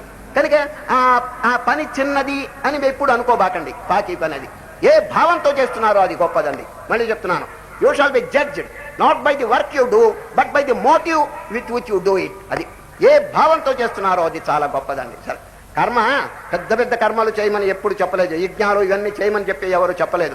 చిన్న పనైనా పెద్ద బుద్ధితో, దైవ బుద్ధితో, పరోపకార బుద్ధితో చేస్తే అది యజ్ఞంగా మారిపోతుంది. అదండి భగవద్గీత యొక్క కర్మ రహస్యం. ఏమో పెద్ద పెద్ద కర్మలు చేయమని ఏం చెప్పలేదు. ఇంగ్లీష్లో ఒక చక్కని వాక్యం ఉందండి, the greatness of a man lies not in doing great things in a great way but in doing small things in a great way. అర్థమైందండి? మళ్ళీ చెప్తున్నాను, the greatness of a man lies not in doing great things in a great way but in doing small things in a great way. మనిషి యొక్క గొప్పతనం పెద్ద పెద్ద కార్యములు చేయటంలో లేదు, చిన్న కార్యం పెద్ద బుద్ధితో చేయాలి. అదండి కర్మయోగం నిన్న శ్రీకృష్ణ పరమాత్మ బోధించింది. అవతారమూర్తి అయినటువంటి శ్రీకృష్ణ పరమాత్మ డ్రైవర్గా ఉన్నారంటే కారణం ఏమిటండి చెప్పండి? ఎవరైనా బండికి డ్రైవర్గా ఉంటారా? కానీ ఆ మహనీయుడు ఆ కార్యక్రమం తీసుకున్నారంటే దాంట్లో ఎంత పాఠం, ఎటువంటి పాఠం బోధిస్తున్నారు? Service to humanity. అదండి ది డిగ్నిటీ ఆఫ్ లేబర్. అది ఏ కార్యం చేసినప్పటికీ అది దాంట్లో గొప్పతనం ఉన్నదండి, ఎప్పుడు పవిత్ర భావంతో కూడుంటే. సరే, ఇప్పుడు చిన్న దృష్టాంతం చెప్తాను. మీరు రోడ్డు మీద పోతున్నారండి, రోడ్డు మీద పోతుంటే రోడ్డు మధ్యలో ఇంత రాయి ఉన్నదండి. మీరు నిజంగా ఆలోచన చేయాలి, ఈ రాయి ఎవరికైనా కాలికి తగిలితే దెబ్బ తగులుతుంది, కాబట్టి ఈ రాయిని తీసి పక్కన పారేస్తున్నాను అని కనుక ఆ రాయిని దూరంగా పారేస్తే రాజసూయ యజ్ఞం ఎంత ఫలితం వస్తుందండి. చూసారా? అది చిన్న పని అని అనుకోబాకండి. రాయి తీసి పక్కన పెట్టడం అనేది చిన్నదైనా దాంట్లో ఎంత మహత్తరమైనటువంటి పుణ్యం ఉందంటే చెప్పడానికి లేదండి. ఒక ప్రాణికి మీరు ఉపకారం కలుగు చేసిన వారు అవుతారు. చూసారా? అదండి చిన్న కార్యం అయినా పెద్ద బుద్ధితో చేయాలి. అది భగవద్గీత యొక్క రహస్యం. అది ఇప్పుడు మీ ఇంట్లోనండి నీళ్ల తొట్టి ఉందండి, నీళ్ల తొట్టి, దాంట్లో నీళ్లున్నాయి నిండా. ఒక చీమ దాంట్లో పడి గిలగిల తన్నుకుంటుందండి. తన్నుకుంటూ ఉంటే మీరు పక్క నుంచి పోతూ చూచారండి, వెంటనే ఏం చేయాలి తెలుసండి? ఆ చీమని ఏలుతో ఎత్తి దూరంగా దొలపండి. ప్రాణాన్ని దానం చేసిన వారు అవుతారండి. చూచారు? ప్రాణదానం చేసిన వారు అవుతారు. ఆ చీమట్ట కొట్టుకుంటూ ఉంటే మీరు పక్కనే పోయి నేను ఎంఏ పాస్ అయినాను, చీమని ఎందుకు కాపాడాలని అటు పోబాకండి ఊరికే. ఏమండి, మన మోస్తర ప్రాణి ఒకటి గిలగిల తన్నుకు చస్తుంటే ఏలుతో తీసి దాన్ని కాపాడే శక్తి మనకు ఉన్నప్పుడు ఎందుకు దాన్ని యూటిలైజ్ చేయకూడదు? ఒక ప్రాణికి ఎందుకు ఉపకారం చేయకూడదు? అది చిన్న కార్యం అయినప్పటికీ పెద్ద బుద్ధితో చేయాలి. చూచారా? అది భగవద్గీతలో బోధించేది.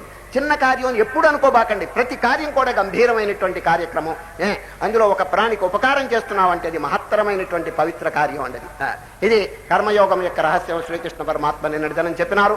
ఈ రోజు కూడా కర్మ సంబంధమైంది కొద్దిగా చెప్పారండి. యస్య సర్వే సమారంభాః కామ సంకల్పవర్జితాః జ్ఞానాగ్నిదగ్ధ కర్మాణం తమాహు పండితం బుధాః. జ్ఞానం అనేటువంటి అగ్ని చేత ఎవరు ఈ కర్మలో ఉండేటువంటి కాలుష్యం రహితం చేశారో వారే పండితులు అన్నారు. ఇంకొక శ్లోకం, నిరాశీర్యత చిత్తాత్మ త్యక్త సర్వ పరిగ్రహ శారీరం కేవలం కర్మ కుర్వన్నాప్నోతి కిల్బిషం. కర్తృత్వం లేకుండా, అహంకారం లేకుండా ఉన్నవాళ్ళు ఏమండి కర్మ చేసినప్పటికీ తగులుకోరు అంటున్నాడు. ఇప్పుడు మానవుడు ఒక కర్మ చేస్తూ ఎట్లా ఉన్నాడు తెలుసండి? అటాచ్మెంట్ అంటే దాంట్లో తగులుకుపోతున్నాడు. నేను చేస్తున్నానని అహం, దీని పేరు ఇంగ్లీష్లో ఈగోయిజం అంటారు. ఈ ఈగోయిస్టిక్ టెంపర్మెంట్ మానవుని హతమారుస్తున్నదండి. సార్, నేను చేస్తున్నానని కర్తృత్వం వాడిని అడ్డుపడుతున్నదండి. ఈ ప్రపంచంలోనండి విశ్వమంతటిని మ్యానిపులేట్ చేసే ఒక మహత్తరమైన శక్తి ఉన్నది కదండి. మనం ఎవరమండి దాని దగ్గర చెప్పండి?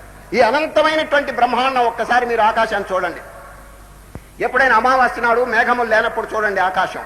ఆహా, ఎన్ని అగణితములైనటువంటి నక్షత్రములు, గెలాక్సీ అంటారు. గెలాక్సీ అంటే పాలపుంత. ఓ దగ్గర ఎన్నో నక్షత్రాలు. ఎవరండి ఆ నక్షత్రాలు? అంటే ఏమిటండి? మన సూర్యుడు కూడా ఒక నక్షత్రం. చూడండి, the sun is the nearest star. ఆ నక్షత్రములో దగ్గరకు వచ్చిన నక్షత్రం పేరు సూర్యుడు అండి. 9 కోట్ల మైళ్ళ దూరంలో ఉన్నాడు. చూడండి, ఆ నక్షత్రములన్నీ కోటాను కోట్ల మైళ్ళు మనం దూరం లెక్క పెట్టలేవండి. దాని పేరు లైట్ ఇయర్ అంటారు. లైట్ ఇయర్ అంటే ఒక్క సంవత్సరానికి లైట్ యొక్క వేగం ఎంత దూరం పోతుందో అటువంటి లైట్ ఇయర్స్ ఎన్నో అటువంటి కాంతి సంవత్సరాల దూరాల్లో ఉన్నాయండి. మన దాని పేరు ఎస్ట్రోనామికల్ ఫిగర్స్ అంటారు.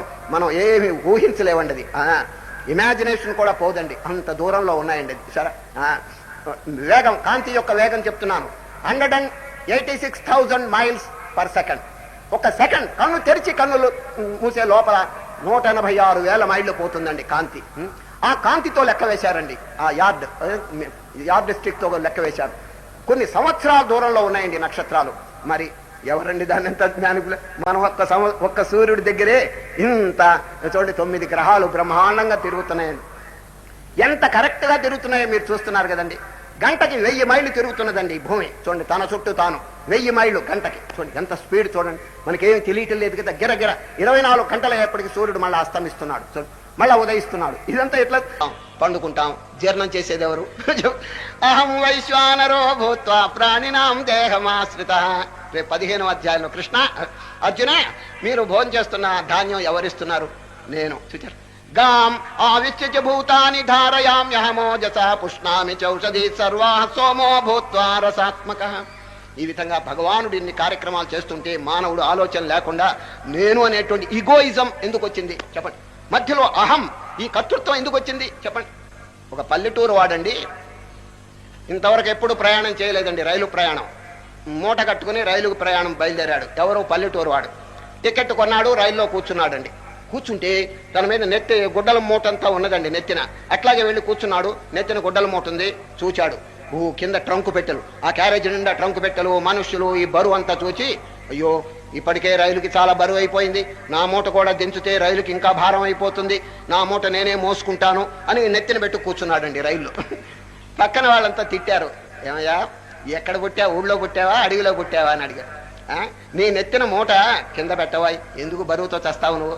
నువ్వు కింద పెట్టినా నెత్తిన పెట్టినా మోసేది నువ్వు కాదు, రైలు మోస్తుంది. అనవసరంగా ఎందుకు బాధపడతావు? చూచారు. అదే విధంగా జీవుడు ఏమో కర్తృత్వం పెట్టుకుని ఈ బ్రహ్మాండంలో తానేమో పెద్ద చేస్తున్నట్టుగా ఉంది. ఎవరండి చేసేది? అఖండమైనటువంటి జీవుడు ఎప్పుడొచ్చాడు? 100 ఏళ్ల కింద లోపల వాడు ఉన్నాడా? 100 ఏళ్ళ అయిన తర్వాత వాడు ఉంటాడా చెప్పండి? కోటాను కోట్ల సంవత్సరాల నుంచి ఎవరండి ఇదంతా మానిపులేట్ చేసేది చెప్పండి? మ్యానిపులేట్ చేసేది ఒక అఖండమైనటువంటి శక్తి ఉన్నది. ఆ శక్తి మీద విశ్వాసం కలిగి ఉండాలి. అప్పుడు కర్మ శుద్ధం అయిపోతుందని చూచారు. నిష్కామత్వర్మ, దైవార్పిత కర్మ, అహంకార రహితమైనటువంటి కర్మ, అన్అటాచ్డ్ కర్మ. శ్రీకృష్ణ వర్మ కర్మ చేయొద్దని చెప్పలేదు. Do your work, do your duty, but do it unattached. ఇది తగులుకోకుండా చేయమని చెప్పి శ్రీకృష్ణ వర్మ ఈ రోజు తిరిగి కర్మయోగం యొక్క ప్రస్తావన తీసుకొచ్చినారండి. తీసుకొచ్చి ఇప్పుడు 24వ శ్లోకం ఒకటి మీరు జ్ఞాపకం పెట్టుకుని నోట్ చేసుకోండి. ఇది బాగా కంఠస్థం చేయండి. ఎందుకు అని మీరు అడగచ్చు. భోజనం చేసేటప్పుడు అండి ఇస్తట్లో అన్ని వస్తువులు వడ్డించిన తర్వాత చేతిలో తీర్థం తీసుకోండి. తీర్థం తీసుకుని దైవ భావనతో ఏమండి ఈ శ్లోకం చెప్పండి. బ్రహ్మార్పణం బ్రహ్మహవిర్బ్రహ్మాగ్నౌ బ్రహ్మణాహుతం బ్రహ్మైవతేన గంతవ్యం బ్రహ్మ కర్మ సమాధినా. అద్భుతమైన శ్లోకం అండి. ఈ శ్లోకం చదివి నీళ్లు చల్లండి అన్నం మీద. దైవార్పణ భావంతోనండి దాన్ని భుజిస్తే ఎంత పవిత్రం అయిపోతుంటే రక్తం అంతా శుద్ధం అయిపోతుంది. ఎప్పుడు రక్తం శుద్ధమైందో దిమాగ్ అంటే మైండ్ శుద్ధం అయిపోతుందండి. ఎప్పుడు మనస్సు శుద్ధమైందో మంచి భావాలు మంచి సంకల్పాలు కలుగుతాయండి, దైవ భావన కలుగుతుంది. చూచారు. కాబట్టి మన ఆరోగ్యం చక్కగా ఉండాలంటే, మనకు దైవ భావన బాగా కలగాలంటే మన ఆహార విషయంలో జాగ్రత్తగా ఉండాలి. ఈ రోజు కూడా అపరే నియతాహార ప్రాణాన్ ప్రాణేషు జుహ్వతి. ఆహారంలో నియమపూర్వకంగా ఉండటం ఒక యజ్ఞం అన్నాడండి. ఈరోజు యజ్ఞం ఇది నియతాహార. ఆహార విషయంలో ఇప్పుడు టైం లేదు, సంక్షేపంగా 4 నియమాలు చెప్తాను వినండి.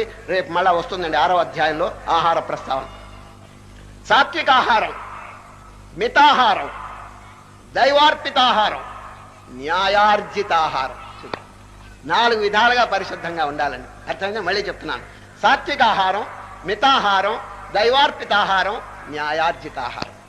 ఈ విధంగా ఆహార నియమం కూడా ఒక యజ్ఞం కింద వర్ణించి అన్ని యజ్ఞముల్లో శ్రేష్టమైనటువంటి యజ్ఞం జ్ఞాన యజ్ఞం అని చెప్తున్నారండి. ఉదారా సర్వయేవైతే యజ్ఞములు చూడండి. శ్రేయాన్ ద్రవ్యమయాద్యజ్ఞ జ్ఞాన యజ్ఞ పరంతప సర్వం కర్మాఖిలం పార్థ జ్ఞానే పరిసమాప్యతే. ప్రపంచంలో అనేక యజ్ఞాలు, అశ్వమేధ యజ్ఞం, రాజసూ యజ్ఞం, ఇంకా అనేక యజ్ఞాలు ఉన్నాయి. డబ్బుతో కూడింది అంగబలం అర్థబలం. కానీ జ్ఞాన యజ్ఞం అన్నిటికంటే శ్రేష్టం. దీంట్లో ఖర్చు లేదండి.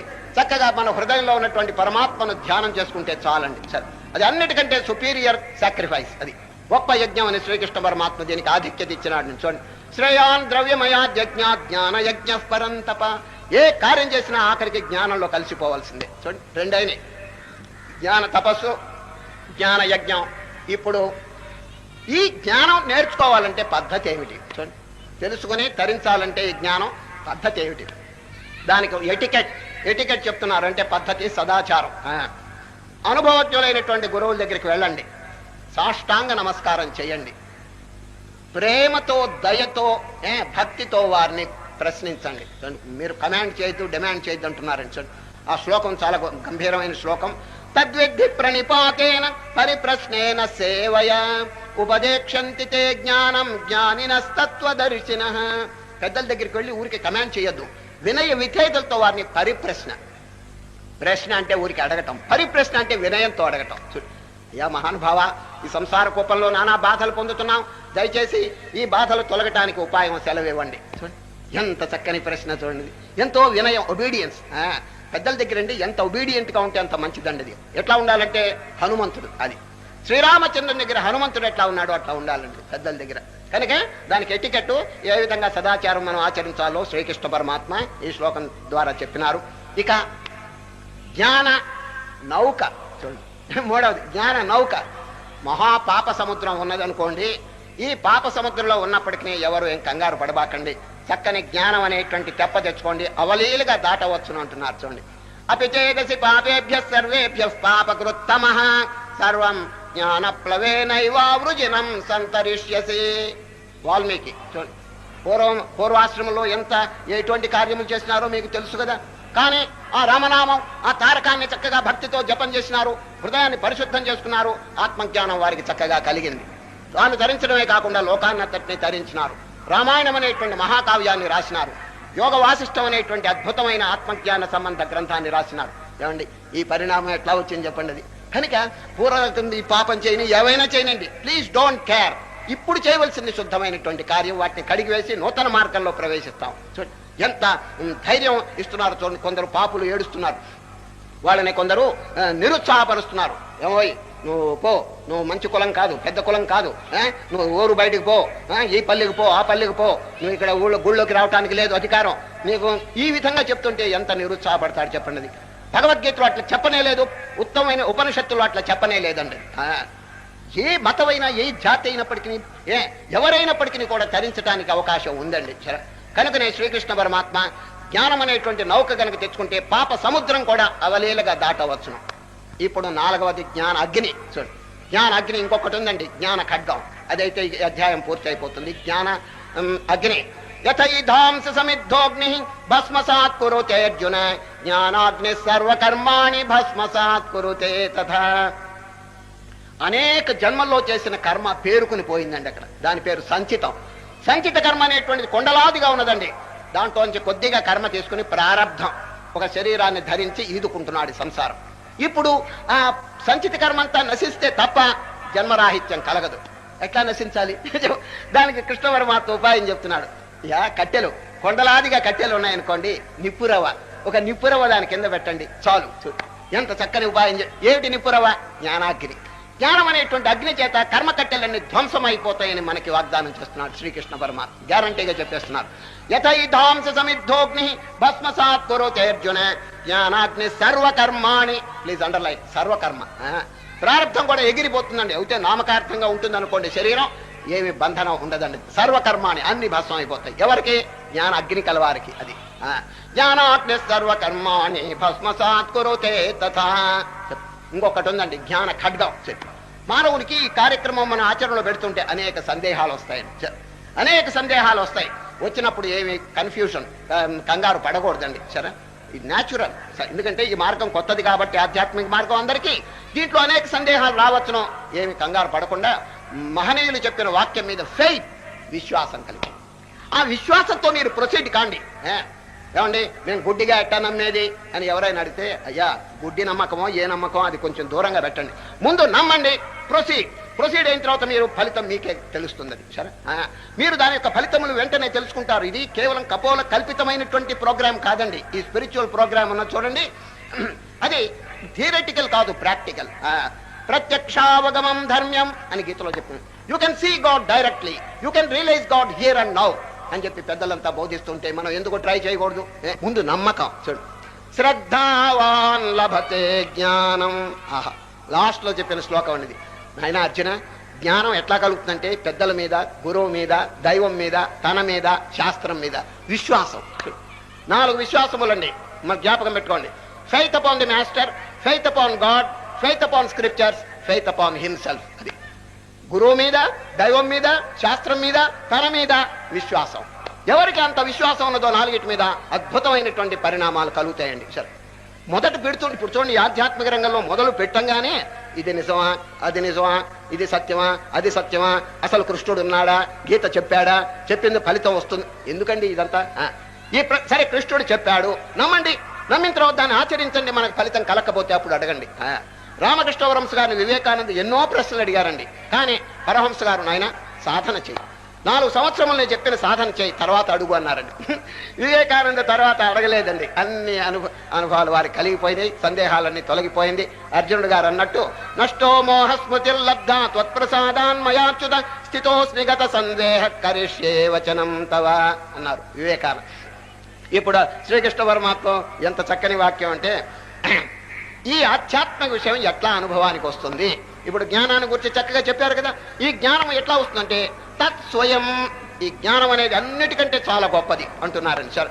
నహి జ్ఞానేన సదృశం పవిత్రమిహ విద్యతే తత్స్వయం యోగ సంసిద్ధ కాలేనాత్మని విందతి. స్వయం, ప్లీజ్ అండర్లైన్. ఈ ఆత్మజ్ఞానం ఎట్లా లభిస్తుందంటే గురువు గారు బోధిస్తారు, పెద్దలు బోధిస్తారు. ఆచరించవలసింది ఎవరు? స్వయం. తాను స్వయంగా ఆచరణ చేయాలండి. ఇప్పుడు చాలా దుఃఖాలు ఉన్నాయండి, ఇతరుల చేత తొలగిపోతాయి. ఆకలి దుఃఖం తాను భోంచేస్తే తప్ప తీరదండి. శంకరాచార్యులు వారు ఇదే విషయం, మస్తకన్యస్త భారాదే దుఃఖమన్యే నివార్యతే. నీ శిరస్సు మీద కట్టెలు మోపుంటే ఇతరులు తీసి నీకు ఆనందం కలుగు చేస్తారు. మీకు ఆకలి అయితే వాళ్ళు ఏం చేస్తారు? మీరు అన్నం తినాలి. క్షుధాదికృత దుఃఖంతో వినాశ్వేన నచితు. ఆకలి దుఃఖం మనం స్వయంగా ముద్ద నోట్లో వేసుకుని ఆకలి తీర్చుకోవాలి. కనుక శ్రీకృష్ణ పరమాత్మ ఇప్పుడు ఈ ఆత్మజ్ఞానం ఎట్లా కలుగుతుందంటే స్వయం అన్నాడు. తాను స్వయంగా సాధన చేయాలి, లేకపోతే ఎట్లా పోతుందండి ఈ దుఃఖం. ఇప్పుడు ఈ కాలంలో నుండి సోమరితనం ఎక్కువైపోయింది. కొందరు శిష్యులు సరి అయిన ప్రయత్నాలు చేయటం లేదు. అందువల్ల గురువు పొందినటువంటి అమోఘమైనటువంటి స్థితిని వీళ్ళు పొందలేకపోతున్నారండి. ఒక ఎలిమెంటరీ స్కూల్లో జరిగిన విషయం చెప్తున్నాను. పిల్లవాడు అల్లరి చేశాడండి. మాస్టర్ గారు శిక్ష విధించారు. చిన్న క్లాస్ అండి, ఎలిమెంటరీ క్లాస్. శిక్ష విధించాడు. ఏం శిక్ష తెలుసండి? రై, నువ్వు పొరపాటు చేశావు, తప్పు చేశావు, 3 గుంజళ్ళు తీయరా అన్నాడు. గుంజళ్ళు అంటే బస్కీలు అంటారేమో ఇక్కడ. 3 బస్కీలు ఈ చేత్తో ఈ చేయి పట్టుకుని కూర్చుని లేవాలండి. దాని పేరు బస్కీ అంటారు. ఆ వైపు అండి సర్కార్ జిల్లాలో గుంజళ్ళు అంటారండి ఇది. ఒరే నాయన, నువ్వు తప్పు చేసావు, 3 బస్కీలు తీరా అన్నాడు. సార్, బస్కీ అంటే ఏమిటి అన్నాడు వాడు. మరి వాడు తెలియకపోతే ఎట చేస్తాడా శిక్ష చెప్పండి? ఇది తెలిపితే మాస్టర్ గారు చేసి చూపించాల్సిందే, తప్పదు. ఇంకే జాగ్రత్తగా చూడరా అని ఈ చేత్తో ఈ చేయి పట్టి, ఇదిగో ఇట్లా పట్టుకో, కూర్చుని లే, దాని పేరు బస్కి అన్నాడు. సార్, లేచేటప్పుడు ఎంత స్పీడ్తో లేవాలో చూడలేదండి, ఇంకొకసారి చూడండి. మాస్టర్ గారు ఏమన్నారు? 3 బస్కీలు తీరా అన్నాడు. చూడండి వీడేం చేస్తున్నాడు. స్వామి, ఆ స్పీడ్ ఎంత స్పీడ్తో లేవాలో తెలియదు, ఇంకొకసారి చూపించాడు. మరి చూపించబోతే వాడెట్ట చేస్తాడు? మళ్ళీ ఇట్లా పట్టుకుని లేచాడండి మాస్టర్ గారు. తీయరా 3 బస్కీలు అన్నారు. సార్, ఈ చేత్తో ఈ చెవి నేను సరిగా చూడలేదండి, దేన్ని పట్టాలో నేను చూడలేదు సరిగా, ఇంకొకసారి చూపించండి అన్నాడు. అప్పుడు మాస్టర్ గారు ఈ చేత్తో ఈ చెవిరా అని ఇట్లా కూర్చొని లేచాడండి. తీరా 3 బస్కీలు. సార్, మన ఇద్దరిలో ఎవరో ఒకటి తీస్తే చాలదా అన్నాడు వాడు. వాడు ఏ ముహూర్తంలో పుట్టాడో మాస్టర్ గారి చేత 3 బస్కీలు తీయించాడండి వాడు. ఇది ఆధ్యాత్మిక క్షేత్రంలో ఇది చెల్లదండి. సరే, ఎవడి అవస్థ వాడు పడాల్సిందే. కనుకనే శ్రీకృష్ణ పరమాత్మ స్వయం అన్నారు. ఈ ఆత్మజ్ఞానం ఎట్లా కలుగుతుందంటే తత్స్వయం యోగ సంసిద్ధ కాలేనాత్మని విందతే. ఎవరికి వస్తుంది ఇది? శ్రద్ధ కలిగిన వాడు. శ్రద్ధావాన్ లభతే జ్ఞానం తత్పర సంయతేంద్రియ జ్ఞానం లబ్ధ్వా పరాం శాంతిం అతిరేనాధిగచ్చతి. కాలేనాత్మని విందతి. ఈ ఒక్కదానికి చెప్పి నేను విరమిస్తున్నాను ఈ అధ్యాయం. కాలేన అర్జున, ఇది కనుక సాధన చేస్తుంటే ఎప్పుడు మోక్షం ఉందుతుందని చెప్పి మీరు అడిగితే, కాలేన in course of time you will get salvation. In course of time అని చెప్పేశారని. అది ఎవరి మీద ఆధారపడి ఉంటుంది? ఏ టైము? వీడి సాధన మీద. వీడి కనుక తీవ్రమైనటువంటి సాధన చేస్తే త్వరలోనే మోక్షం వస్తుంది. నెమ్మదిగా ఆలోచన చేస్తే కొన్ని జన్మలు కూడా పట్టవచ్చు. చూడండి, కాలేనాత్మని విందతి. ఇప్పుడు మిమ్మల్ని ఎవరైనా ప్రశ్న, మీరు విజయవాడ పోతున్నారండి, ఇక్కడి నుంచి సికింద్రాబాద్ నుంచి విజయవాడ పోతున్నారు. ఒక ఆయనతో చెప్పారు ఇది, ఏమంటే నేను విజయవాడకి పోతున్నాను, ఎప్పుడు చేరతాను అని మీరు ఎవరినైనా అడిగితే వాడు ఏం చెప్తాడు చెప్పండి? ఏం చెప్తాడు? ఏ వాహనం మీద పోతున్నావో చెప్పవయ్యా అంటాడు కదండి. మీరు గనక ఎద్దు బండి మీద వెళితే 15 రోజుల్లో విజయవాడ చేరతారు. గుర్ర బండి మీద పోతే 7 రోజుల్లో చేరతారు. మోటార్ కార్ మీద పోతే 8 గంటల్లో చేరతారు. విమానం మీద పోతే 10 నిమిషాల్లో చేరతారు. రాకెట్ మీద పోతే 2 నిమిషాల్లో చేరతారు. కదలకపోతే ఇక్కడే పడి ఉంటారు. లేకపోతే ఏంటంటే సిల్లీ క్వశ్చన్ నేను ఎప్పుడు చేరతానా విజయవాడ? దానికి అర్థం ఉందా? అదేవిధంగా నేను మోక్షం ఎప్పుడు పోతానని చెప్పి శిష్యుడు గురువు గారిని అడిగితే ఏం చెప్పగలడు? నువ్వు సాధన ఎట్లా చేస్తావు? ఏ విధంగా నువ్వు నియమాలను ఆచరణలో పెడుతున్నావు? నీ దుర్గుణాలు ఏమైనా పోగొట్టావా అని గురువు గారు ప్రశ్న చేస్తారు. ఏమీ లేకుండా, సాధన చేయకుండా మోక్షం పొందాలంటే సామాన్యం అండి. కనుకనే నహి జ్ఞానేన సదృశం పవిత్రమిహ విద్యతే తత్స్వయం యోగ సంసిద్ధ కాలేనాత్మని విందతే అని శ్రద్ధ కలిగిన వాడే మోక్షం పొందుతాడు, సాక్షాత్కారం పొందుతాడని చక్కగా ఈ జ్ఞాన యోగంలో ప్రతిపాదించి ఈ అద్భుతమైనటువంటి జ్ఞాన యోగాన్ని విరమించినారు. భవమాన సుదుడు మట్టు భవమాన సుదుడు మట్టు పాదార విందములకు నీ నామారూపములకు నీచ జయ మంగళరమణీ నామారూపములకు నీచ జయ ప్రహ్లాద నారదాది భాతులు పొగడుచుండగని నామారూపములకు నీచ జయ మంగళరమణీ నామారూపములకు నీచ జయ సాకేత పురనివాస